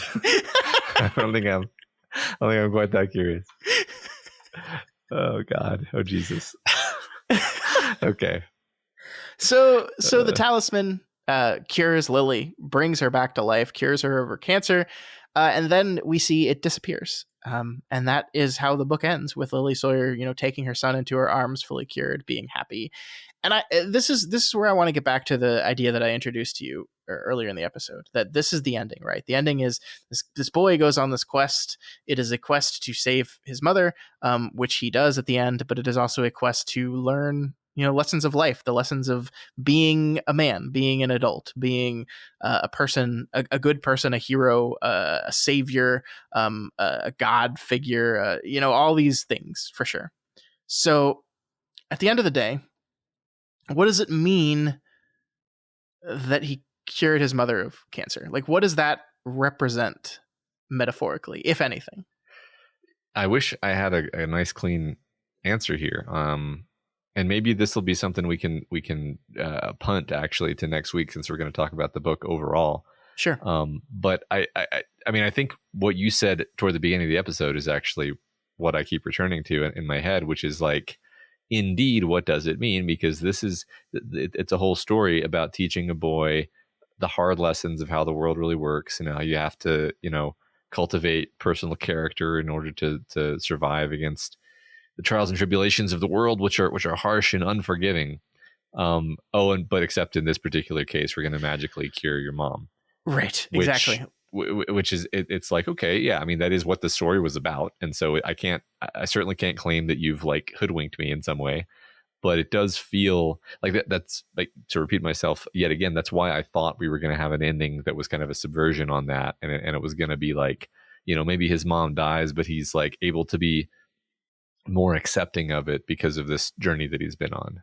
Mm-hmm. We didn't do that, obviously. Yeah, no, we didn't. And I mean, I think we have to once again talk about our author here a bit, who I don't remember if we've said this on the podcast for this book before, which would surprise me if we haven't, because it feels important that Stephen King's mother lost I started saying the way people say it, but I actually hate the framing of lost of battle with cancer, because that right. It's a shitty way of saying it. She passed away of cancer. She had cancer and she died. And so like there does feel like, we talked about the non-presence of Phil Sawyer in Jack's life, and now with this hugely important relationship with his mother, who he is watching waste away and is powerless to do anything about. And so that feels very personal to me, coming from our author. Very personal. The descriptions of Lily Sawyer's body that has been ravaged by this cancer felt to me like someone who had witnessed this stuff before, mm-hmm. and seen what cancer does to a person, and is relaying those feelings. And I so part of me just wants to be like, well, he cured Lily because in Stephen King's storybook version of his life, he was able to save his mother. And so he needed to give that to this character. I I want there to be more to it than that. Not that I don't find that powerful, but I want there to be like a really apt, beautiful metaphor that I could dig out there and find out exactly what this book means to me. I don't have it yet, and I do want to come back to this. I do want to spend the next week thinking about this and revisit this conversation next week to see if we can get to the bottom of it in some way. But I definitely think there is part of, you know, Lily Sawyer is Stephen King's mother in a lot of ways. Mm-hmm. I think you're onto something there, and I think in lieu of continuing to chase that rabbit right now, we should chase that rabbit next week. Yeah, sure.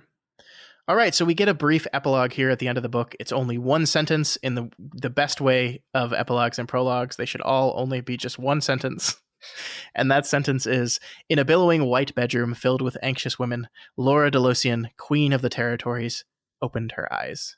Which is just a nice way for the book to tell us that not only was Lily Sawyer cured, but that her twinner also is going to be okay. So life in the territories is going to probably be okay.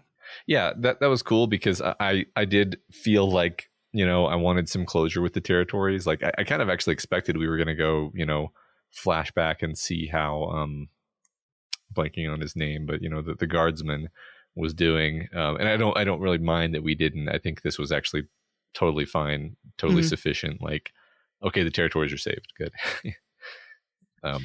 It's also another one of those very cinematic moments that like you can see the epilogue scene of season 1 of the Talisman TV show. Yeah, sure, I like that. Yeah. I also really like this conclusion we get, and I don't know if you mistakenly cut the tape before they read this part on the audiobook or not, but I find this, it's worth talking about here. No, I do remember the final conclusion. Yeah. So the conclusion is, so endeth this chronicle. It being strictly the history of a boy, it must stop here. The story could not go much further without becoming the history of a man. When one writes a novel about grown people, he knows exactly where to stop, that is, with a marriage. But when he writes of juveniles, he must stop where he best can. Most of the characters who perform in this book still live, and are prosperous and happy. Someday it might seem worthwhile to take up the story again and see what they turned out to be. Therefore, it will be wisest not to reveal any part of their lives at present. And that is from Mark Twain in the ending of his book, Tom Sawyer. I think this is really apt, considering we know there's a sequel to this book that you and I are about to cover in a few weeks. And we'll talk about what you think that book is going to be next week. But I love the first paragraph here. Like this idea that, like, because this is the story of a boy, it has to stop here because he's now become a man, and that is a different story entirely. Yeah, I love it. I mean, Mark Twain, he's got a way with words. God, he's so good. People should read more Mark Twain. They should. I should read Mark Twain, to be honest. I haven't read much of Mark Twain. Yeah. I have a friend who was reading Talisman along with us, and finished a couple weeks ahead of us, and then immediately went and read Tom Sawyer. Yeah, I need to. I think I've never actually finished Tom Sawyer, although I have read, I think, most of it. Yeah. And that is the end of our book, Matt. We did it. Good conversation. Running a little bit late, but I enjoyed the talk on those chapters, even the parts where we talked about what we didn't like very much.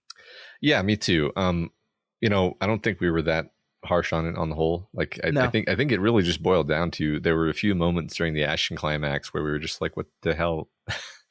and then ultimately it's like, yeah, whatever, it's fine. In the grand scheme of the story, it is quibbling, it is not important, but certainly, as you said, when we read this book abnormally, these questions do come up. Yeah. All right, Matt, let's move on to our discussion question of the week. Our discussion question from last week was, what is your favorite Christ figure or allegory or metaphor in storytelling? You want to know what the funny part about this question, Matt? What? It was Easter on Sunday, and I knew that it was Easter on Sunday, but it didn't occur to me that this was also the perfect week to ask this question because of Easter. Like, I separated those two things in my mind, and it didn't even occur to me until like yesterday. That was like, oh, we asked the Jesus question right after Easter Sunday. It is actually really funny that we're wrapping up this story about this Christ figure on Easter weekend. Yes. All right, you want to read the first answer to this question? So the first answer to the favorite Christ figure question was actually co-written by Eric T. and Odd Guarantee 30. Scott, do you know the background of why this was co-written by two people? No, they just sent me an email and they said it was co-written by both of them. So they might be siblings or something, and they wrote this answer together. I don't know. Okay. Anyway, they say Oi is the only choice here. Christ died on a cross / on a tree. Oi died in a literal tree. Christ saved us from our sins. Oi saved Roland from the deserts of the betrayal of his sons. Can Roland say thank you, big big? There is the betrayal of Christ by Judas and the betrayal of Oi by Roland, especially when Roland failed to preserve Jake in the haze of green and gold. Very plainly, the haze is the tears our gold-eyed green man saw the world through in that moment. Speaking of the betrayal of Christ by Judas, the fact that Roland had only 30 rounds, or pieces, of wolf-killing silver bullets left is almost belaboring the point. Roland, also like Peter, who denies even knowing Jesus 3 times, denies or doubts Oi's place in the Tet 3 times before Oi proclaims he is coming in to his own, to the people of the Kala. Oi promising Jake that they will meet in the clearing at the end of the path is obviously Christ promising the thief on the cross entry into paradise. The humiliation of Christ, wherein his godhead is set aside and he allowed himself to be tried and tortured, is almost too clearly illustrated by Oi taking an oath of silence and solitude, setting aside his supernatural speech and keth, while leaving the comfort and safety of their end-world campfire to wait in the cold alone, knowing what was coming. Garden of Gethsemane, anyone? That, of course, was the inevitable heel-striking and head-smashing were-spider-induced transitory death. See you later, alligator. After a while, crocodile. Don't forget to write. Look, y'all made some very compelling points there. It was a whirlwind of an answer. This is one of those times where I'm like, it transcends shitpost into like, I think they're onto something. Is it true that Roland doubts Oi's place in the Katet 3 times? Because if so, I don't actually know if it's 3. I hope so, but I don't think it's actually 3 times. I've always said that dogs make the best Christians, and it would make sense that a magical dog would be the Jesus of dogs. That will always remain the most flabbergasting I've been at, because like I get your point, but like just hearing the phrase "dogs make the best Christians" always makes me go, "Wait, what?" Hold on. But you know what I mean. They naturally have all of the traits, that Christians want for themselves. I agree. Yeah. It's very clear that God made dogs as examples for all Christians to follow. Yeah, it is. Definitely. So get a dog, become more Christ-like. Exactly. Next up, we have Sigma, who says, I did not actually expect y'all to do this, but hey, I've been waiting for this. In Persona 3, you can summon a persona named Messiah, and for some reason, he's immune to pierce attacks. God damn it. Oh, and also in Persona 3, the protagonist sacrificed himself to keep the goddess Nyx from causing the fall, the moon falling onto the earth, because she was summoned by the latent desire for death in human beings. The protagonist becomes the Great Seal, and in the epilogue that no one likes, he is seen on a cross. Oh yeah, that's not subtle at all, huh? In JoJo's Bizarre Adventure Part 7, Steel Ball Run, the President of the United States, Funny Valentine. There's no way anyone would ever be elected to president with the name Funny Valentine. During the end of the Wild Wild West, sets up a race that goes from Cali to New York, but he does this in order to gain the parts of the Holy Corpse, since they contain supernatural properties that grant immense powers. He plans to use these powers to make the U.S. the center of the world at the expense of everyone else because he survived an incident that made him accidentally absorb. Holy shit! I can't do this. Well, it keeps getting more absurd. It does seem to be very have a lot of Christ stuff in there, though. So yeah. Sigma does go on to say, I love how fearless Japanese authors are when it comes to using religious mythology and historical figures. Bro, it's fucking awesome. I still have to read the Saint Young Man, a manga about Jesus and Buddha as college roommates. It's apparently really popular in Spain, which makes sense since we Spanish speakers love naming our kids after the Lord and Savior, unlike you Anglos. Jesus is a cool dude, you know? Yeah, I think that's great that, you know, in our country, we have such a stigma against, you know, really, like, it's not using, like, we always have to talk about Christ through Christ figures and through metaphor and analog, because like anytime anyone writes a story actually about Jesus, everybody loses their fucking minds. I'm thinking about Martin Scorsese's The Last Temptation of Christ, which drove Christians so crazy that one of them tried to run a car into a movie theater that was showing the movie, which is just insane. So like we always have to hide it in analog and metaphor, but you know, the idea that in Japan they're much less beholden to that kind of stuff and they can just literally write about Jesus doing wacky stuff like rooming with Buddha at college. That's kind of wild. I mean, there is something really just kind of refreshing and freeing to seeing the way that anime uses Christian iconography in a way that is, from our perspective, nonsense. Yeah, but it's like, who cares? But totally unbeholden to the significance of it in a dogmatic kind of way. Right. You're like, why are all the crosses? And it's like the obvious answer is like, because it looks cool. So. That's Evangelion, right? Like I've not watched it, but from what I understand, it's like has this incredibly intense like Christianity metaphor going on, but it's not for any real reason other than I thought it looked cool. I mean, that's definitely present, but I can also think of other examples where like there are often like warrior nuns and warrior priests, like for the same exact reason that Western media fetishizes ninjas and stuff. It's like the idea of like a secret order of highly trained whatever is just kind of cool. It's delightful. And so they just do that. And it's like, yeah, sure. Why not? Go for it. All right. Next answer from Steve L. I hate to beat a dead horse, but my favorite Jesus type person in literature would have to be Aina from the Hyperion series. There's so much symbolism and resemblance of storylines. Plus, she's just the coolest character despite the shit she had to endure. And no. Once again, Steve making us really want to read those books. Yes. It's going to be the forever response to these answers. Yes, every single time. But cool. Yeah, there's those books, even setting this answer aside, those books are rife with Christian and even specifically Catholic elements. It's the whole character. One of the whole characters in the first book is a Catholic priest. Yeah. All right, next we have Pear Jane, who says, one of the issues I have with Jack's Jesus parallel is that the most important part of Jesus' story is that he dies. It's Holy Thursday, today, as I'm writing this, literally the day of the Last Supper. If Jesus doesn't die, it's not the Last Supper.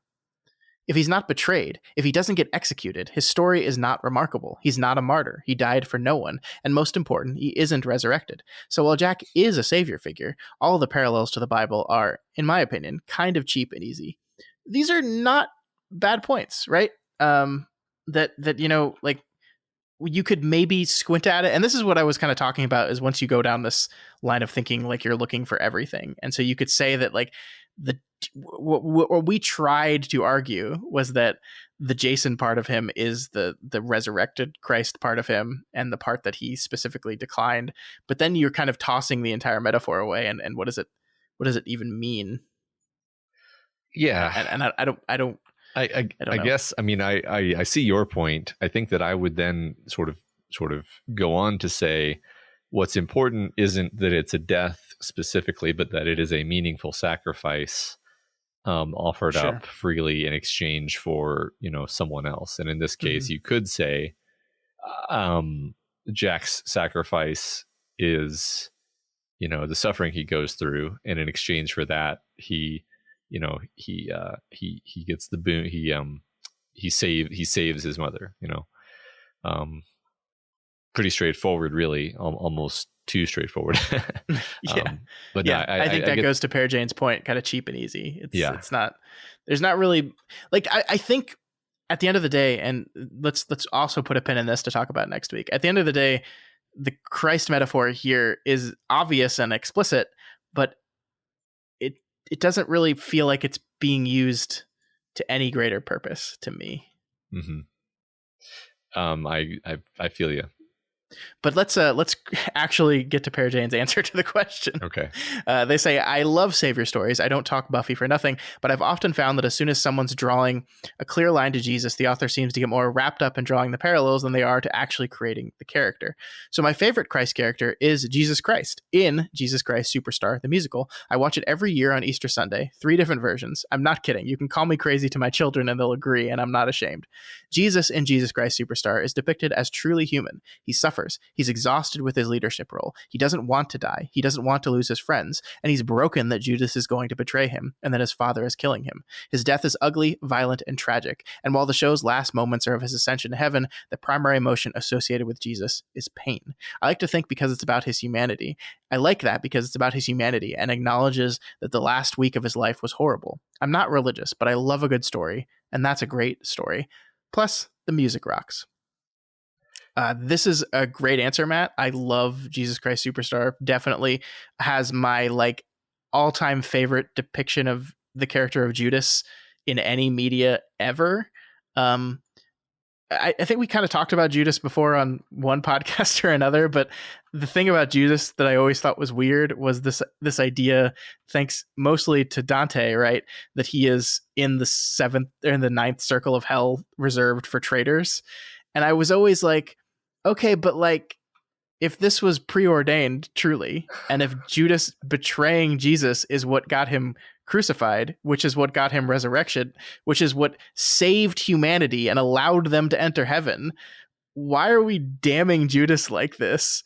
I always thought that was weird. I always thought that was really, really weird. And I think the character of Judas in Jesus Christ Superstar is like what Pear Jane said about Jesus himself, is a very human character who is like, loves Jesus, believes that what he is doing is good for their people, but is also not entirely sure that he's like actually the Messiah, and is very, very conscious of the fact that they live in a Roman occupied place in which the more people he gathers around him and the more wilder he talks, the more likely they are to bring the fury of Rome down upon them. And so like he's torn between his love of this man and his desire to protect his people. And it's this very human, fascinating view of a guy who in the end did a terrible thing, betrayed his friend. I love it. And like the Last Temptation of Christ, when this fucking thing came out, it infuriated Catholics and other Christians. And I just don't understand why, because I don't get it, man. It's just a story. Like, well, even if you believe the spirituality behind the story, like, I never understood why we were so unwilling to like paint Jesus as a human when he was textually a human. I agree. It's weird because it's something that's lost a lot in the pageantry of mass and so forth, is like the feeling of the humanity of it. And like you just said, like it's important to the religion that Jesus was a man. Yeah. That was the whole point. It was God coming down to be a man, and experience living as a man. And like, I don't think we're supposed to imagine like that he was totally stoic through all of the suffering, because then it's not really suffering. Like it was again, like you said, textually, it was horrible suffering. It was supposed to be. That was the point. And like any men, I love the idea that he doubted, that he believed that this is what was going to happen, but he was angry about it, and he was worried about it, and he was scared. Like that's the whole thing. That's the whole purpose of the thing. And I don't understand why we resist this view of this so much. And by we, I'm meaning certain Christians, not we, you and I, but broadly, like whenever a story comes out that touches on the idea that he was a human being that had human being thoughts and feelings and wants and desires, it's like, no, he's God. Well, no, not yet. Like that's the whole, not yet. Like he's going to get, I don't know. I don't know. Well, I mean, it's just blatant tribalism, really, because it's like, I think that kind of Christian would say like, you're not supposed to sympathize with Judas. Yeah. And I would say like, well, you're supposed to learn a moral lesson that you shouldn't betray your friends is what you're supposed to do. And that's exactly the same moral lesson that Jesus Christ Superstar imparts. It just imparts it in a way that makes you experience empathy, which is a better teaching tool anyway. So you're I agree. There's just a tribalistic rejection of like, you're not saying it the right way.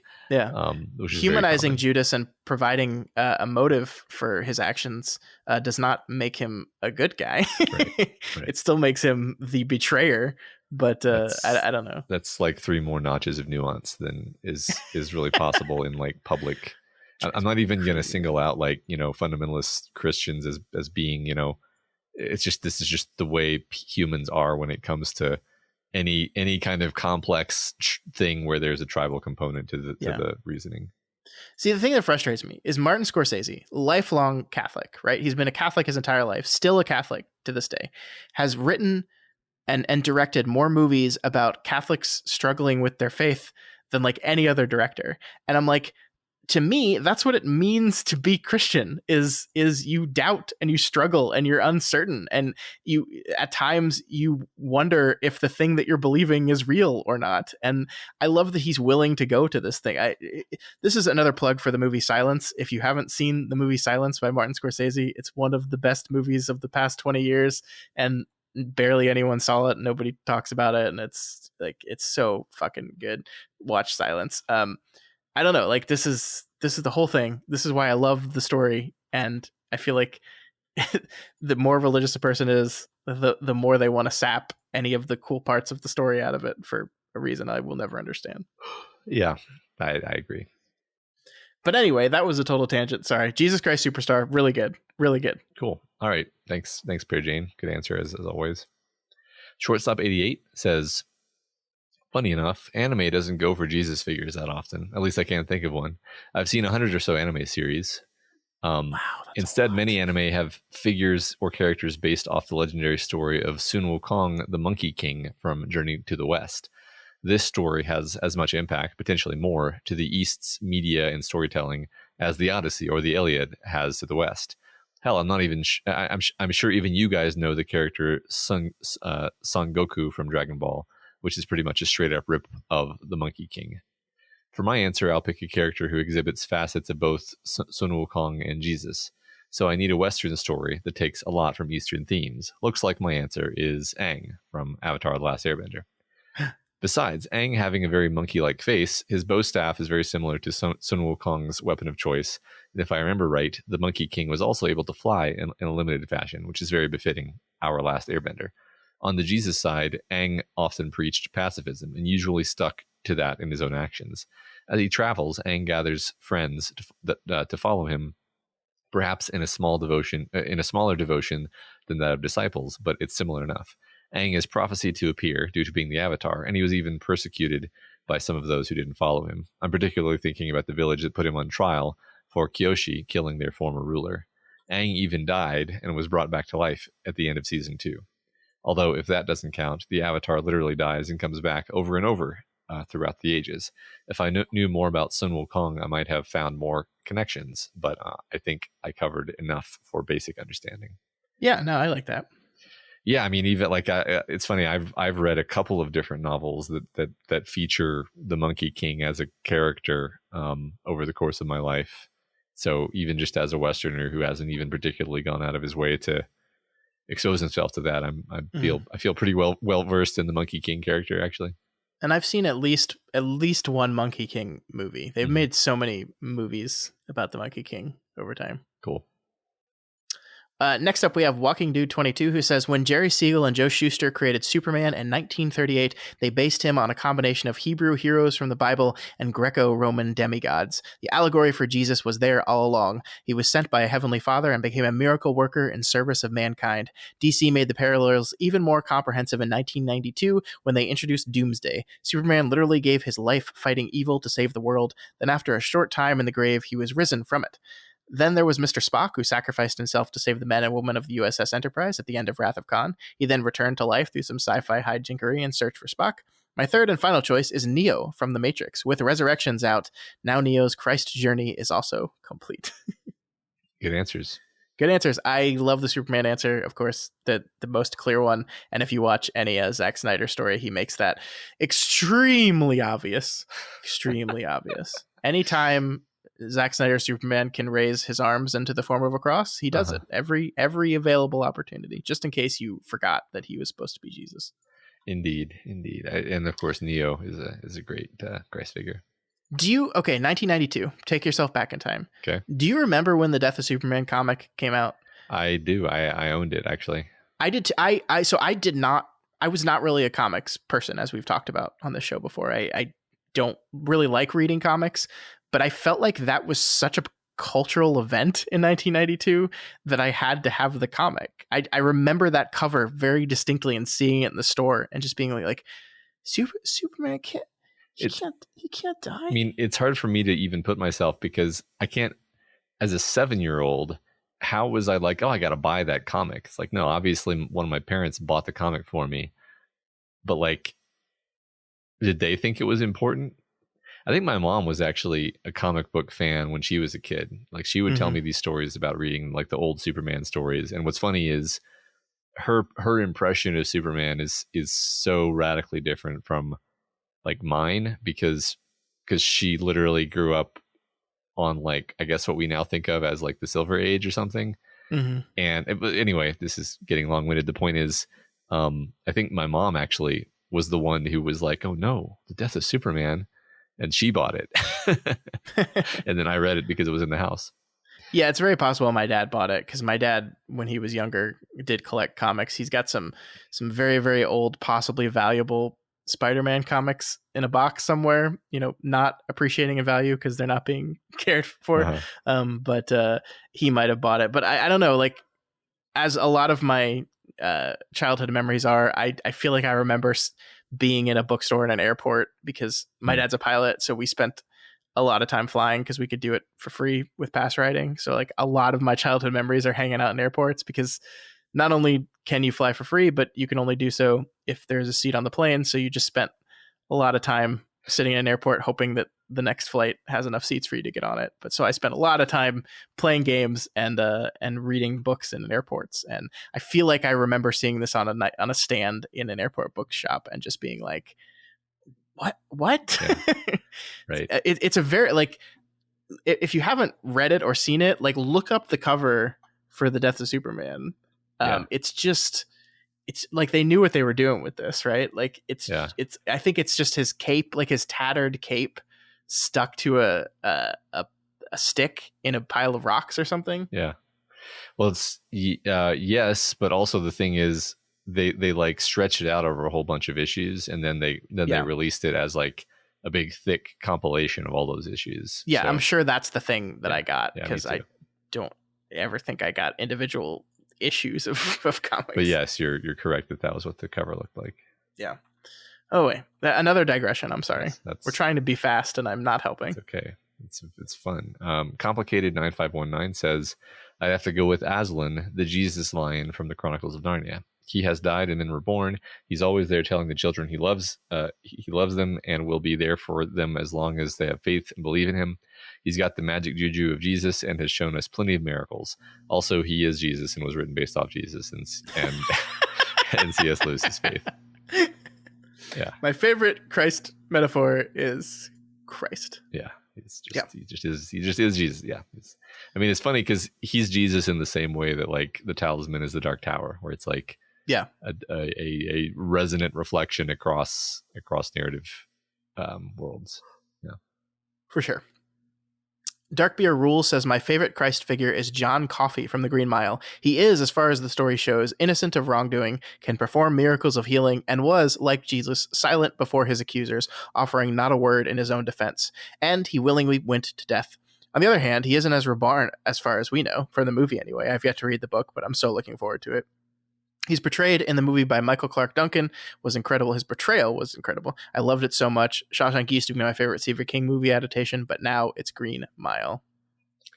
Cool. And extra points, because this is actually the only correct answer so far, because I learned in high school that your initials have to be JC there you go. To be a Jesus Christ figure. So John Coffey, but not spelled like the drink.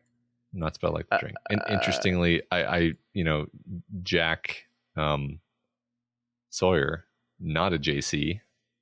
So not unless you spell Sawyer like really incorrectly. Really old Englishly. Yeah. Yeah, maybe you're right. Yeah, I haven't seen The Green Mile, so I'm going to kind of refrain from commenting. But yeah. Wow, we got to watch that and read it. Dark Beer Rules, read the book. It's really, really good. That book made me weep.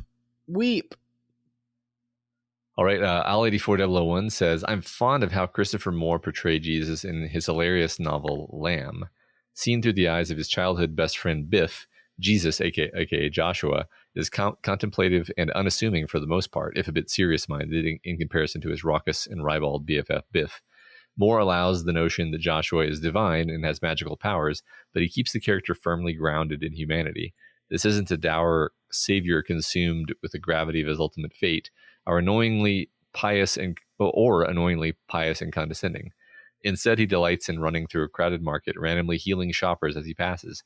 Jesus gets drunk and cuddles with some baby bunnies, declaring, from now on, whenever something bad happens to me, I want bunnies around, thus explaining the origins of the Easter Bunny, and cleverly foreshadowing what we all know is coming. Over the course of the novel, Moore also offers funny explanations for the reason Jews eat Chinese food on Christmas and where judo came from. Okay. It's no scathing indictment of anyone's faith, although there is plenty of biting commentary for the ardent atheist to sink their teeth into. But for a Christian who cannot abide a few poignant jabs at the inherent contradictions in their religion, stay away and, I don't know, maybe work on your critical thinking. The tone of irreverence can, I think, best be summed up by this quote from the book. Blessed are the dumb fucks. Even Jesus' name is playfully poked fun at. Biff explains Jesus is the Greek translation of Yeshua, Joshua, and Christ isn't even his last name. It's Greek for the Hebrew word for Messiah. He laments never asking Jesus what the H in Jesus H Christ stands for. Although at the end of the book, he does find out it's hallowed. Biff's response, damn, I would have guessed Harvey. That's hilarious. That's hilarious to me. Yeah, it sounds pretty fun. It's wonderful. I just love in general the idea of Jesus having a best friend named Biff. See, this is the type of thing my Catholic parents would have thought were hilarious and not been offended by at all, because who cares? Yeah. Isn't it mildly interesting, at least, that we know, like, it's not even controversial that he was never called Jesus, that he was called Yeshua, and yet we never call him Yeshua. We just call him Jesus. Isn't that kind of interesting? I mean, we also very frequently depict him as looking like a white dude, which he was definitely not. So there's a lot of there's a lot of general mistakes we make with this guy. Well, yeah, I think actually that's kind of the point. If you think about it, is it's like, no, we're not talking about Yeshua. We're talking about Jesus, who is a totally, separate concept. Anyway, it's a tangent. Yeah, it's very interesting. Last but not least, we have Hobo Demon, who says, spoilers for the 1964 Les Samurais vastly superior 1999 remake Ghost Dog Way of the Samurai. So spoilers for that. If you don't want to be spoiled for that 1999 movie, don't listen from this point on. Forrest Whitaker's character Ghost Dog is a weeb. But most importantly, he's a hitman with a code of ethics, working for the Jersey Mafia, and he only accepts jobs from one client with whom he has a sort of lord-vassal dynamic. There's some kind of job mixed in here, as Ghost Dog accepts a contract to kill a made man within the organization, and it's absolutely important that the conspiracy to whack him remains secret. But there was a witness who was spared. Trials and tribulations follow, but in the end, Ghost Dog's lord figured being sent to kill him and leaves only himself privy to the secret conspiracy. Ghost Dog, having rendered himself completely defenseless with an unloaded gun, allows himself to be killed so that his friends and loved ones may continue their lives. But he lives on in a way that makes Ghost Dog more Christ-like than Jeff Costello, the character filling the analogous role in the original. See, Ghost Dog met a young girl in the park named Pauline, who ends up witness to his death, but in their interactions, he shares his favorite books with her, including Rashomon and Hagakure. The film ends with her beginning to read Hagakure, inoculating her with a weebish stoic warrior philosophy and giving her a chance to carry his spirit to the future like an apostle. Contrast this with the nature of the Jersey mafiosos, whose culture and ethics are sundowning like Nero's Rome, and whose future generation is being more influenced by the culture embodied by Ghost Dog in the fashion of Constantine's Rome. That's fascinating. I've never seen that movie. It sounds ridiculous. I have seen it. I've finally seen something that you have. Actually, that's happened before. Is it good? Yeah, it's directed by Jim Jarmusch. It's I didn't. I believe. Let me just check that. I enjoy Mr. Jarmusch's films, but I have not seen this one. Yes, it is by Jim Jarmusch. It is a good film. It is. Forrest Whitaker is great. I love Forrest Whitaker. It's not really a funny movie. It's a pretty serious movie. Despite it's weird though, definitely. I don't think being spoiled will really hurt your experience too much. I do recommend it. Look, here's the honest truth of my life: is I don't really believe that spoilers are a thing. So I don't care very much. It's a good flick. It's a good flick. It's fun watching Forrest Whitaker be a samurai. That's awesome. I will watch that. I will watch it. And that is the end of our Jesus question and our Jesus conversation. Jesus Christ, that took a while. Yes, it did. Matt, next week on the show, we are doing our overview episode of the Talisman, which of course means that we will not have a discussion question to ask you folks this week. Instead, we are doing what we always do at the end of a book, is we are opening up our mailbag and allowing y'all to send us some questions you have. So send us some questions about the Talisman, about season 2, about Stephen King, about the Dark Tower, or about anything you want to ask, and we will use next week's episode to answer as many of them as possible. So please get those questions in. Please try to get those in before next Monday, which is the 25th of April, if you're listening to this as it comes out. So we can get them before we record the episode. Yeah. We'd appreciate that. Yeah, but that is going to do it for us this week. As we said, next week will be our overview episode. So send those questions in. They help frame our conversation as we go through this book as a whole. So please send those in. Once again, I'm going to say it again. Send those questions in. Where can they send the questions, Matt? They can send them to our email at kingslingerspod@gmail.com. Is that it? Also on Twitter at kingslingerspod. And at our Reddit at r/doofmedia. Just like, I don't only send them via email. I thought that's where you were going. I don't know. Whatever works. If you are not already subscribed to Kingslingers, now is the time to do it. We're about to begin the Black House in just a couple weeks. And it's very exciting, Matt. The sequel to the Talisman. What could it be? I don't know. We'll find out. I really don't. So you can find us on every single podcasting platform that exists and also on YouTube. So subscribe and make sure you never miss an episode.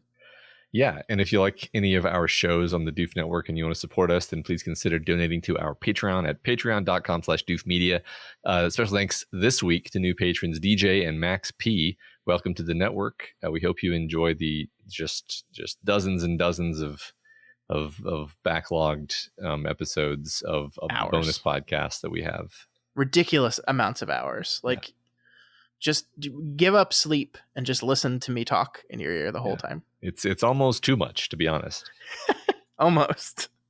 But of course, if you cannot afford to donate to us right now, that is absolutely okay. You can always help us out by sharing the podcast with everyone that you see on your journey to the West. And you can also leave us a rating and a review on Apple Podcasts. This week's Spotlight review comes from Intabe, who gives us 5 stars and says, "A new perspective. I have read through the Dark Tower series several times and have listened to the audiobook several more. I have forgotten what it was like the first time I read, and this podcast shows me what it was like back then. What I don't get is how some of Matt's predictions can be so on the nose. It is fun to hear him think through things that have been happening and stop Scott saying, yeah, could be.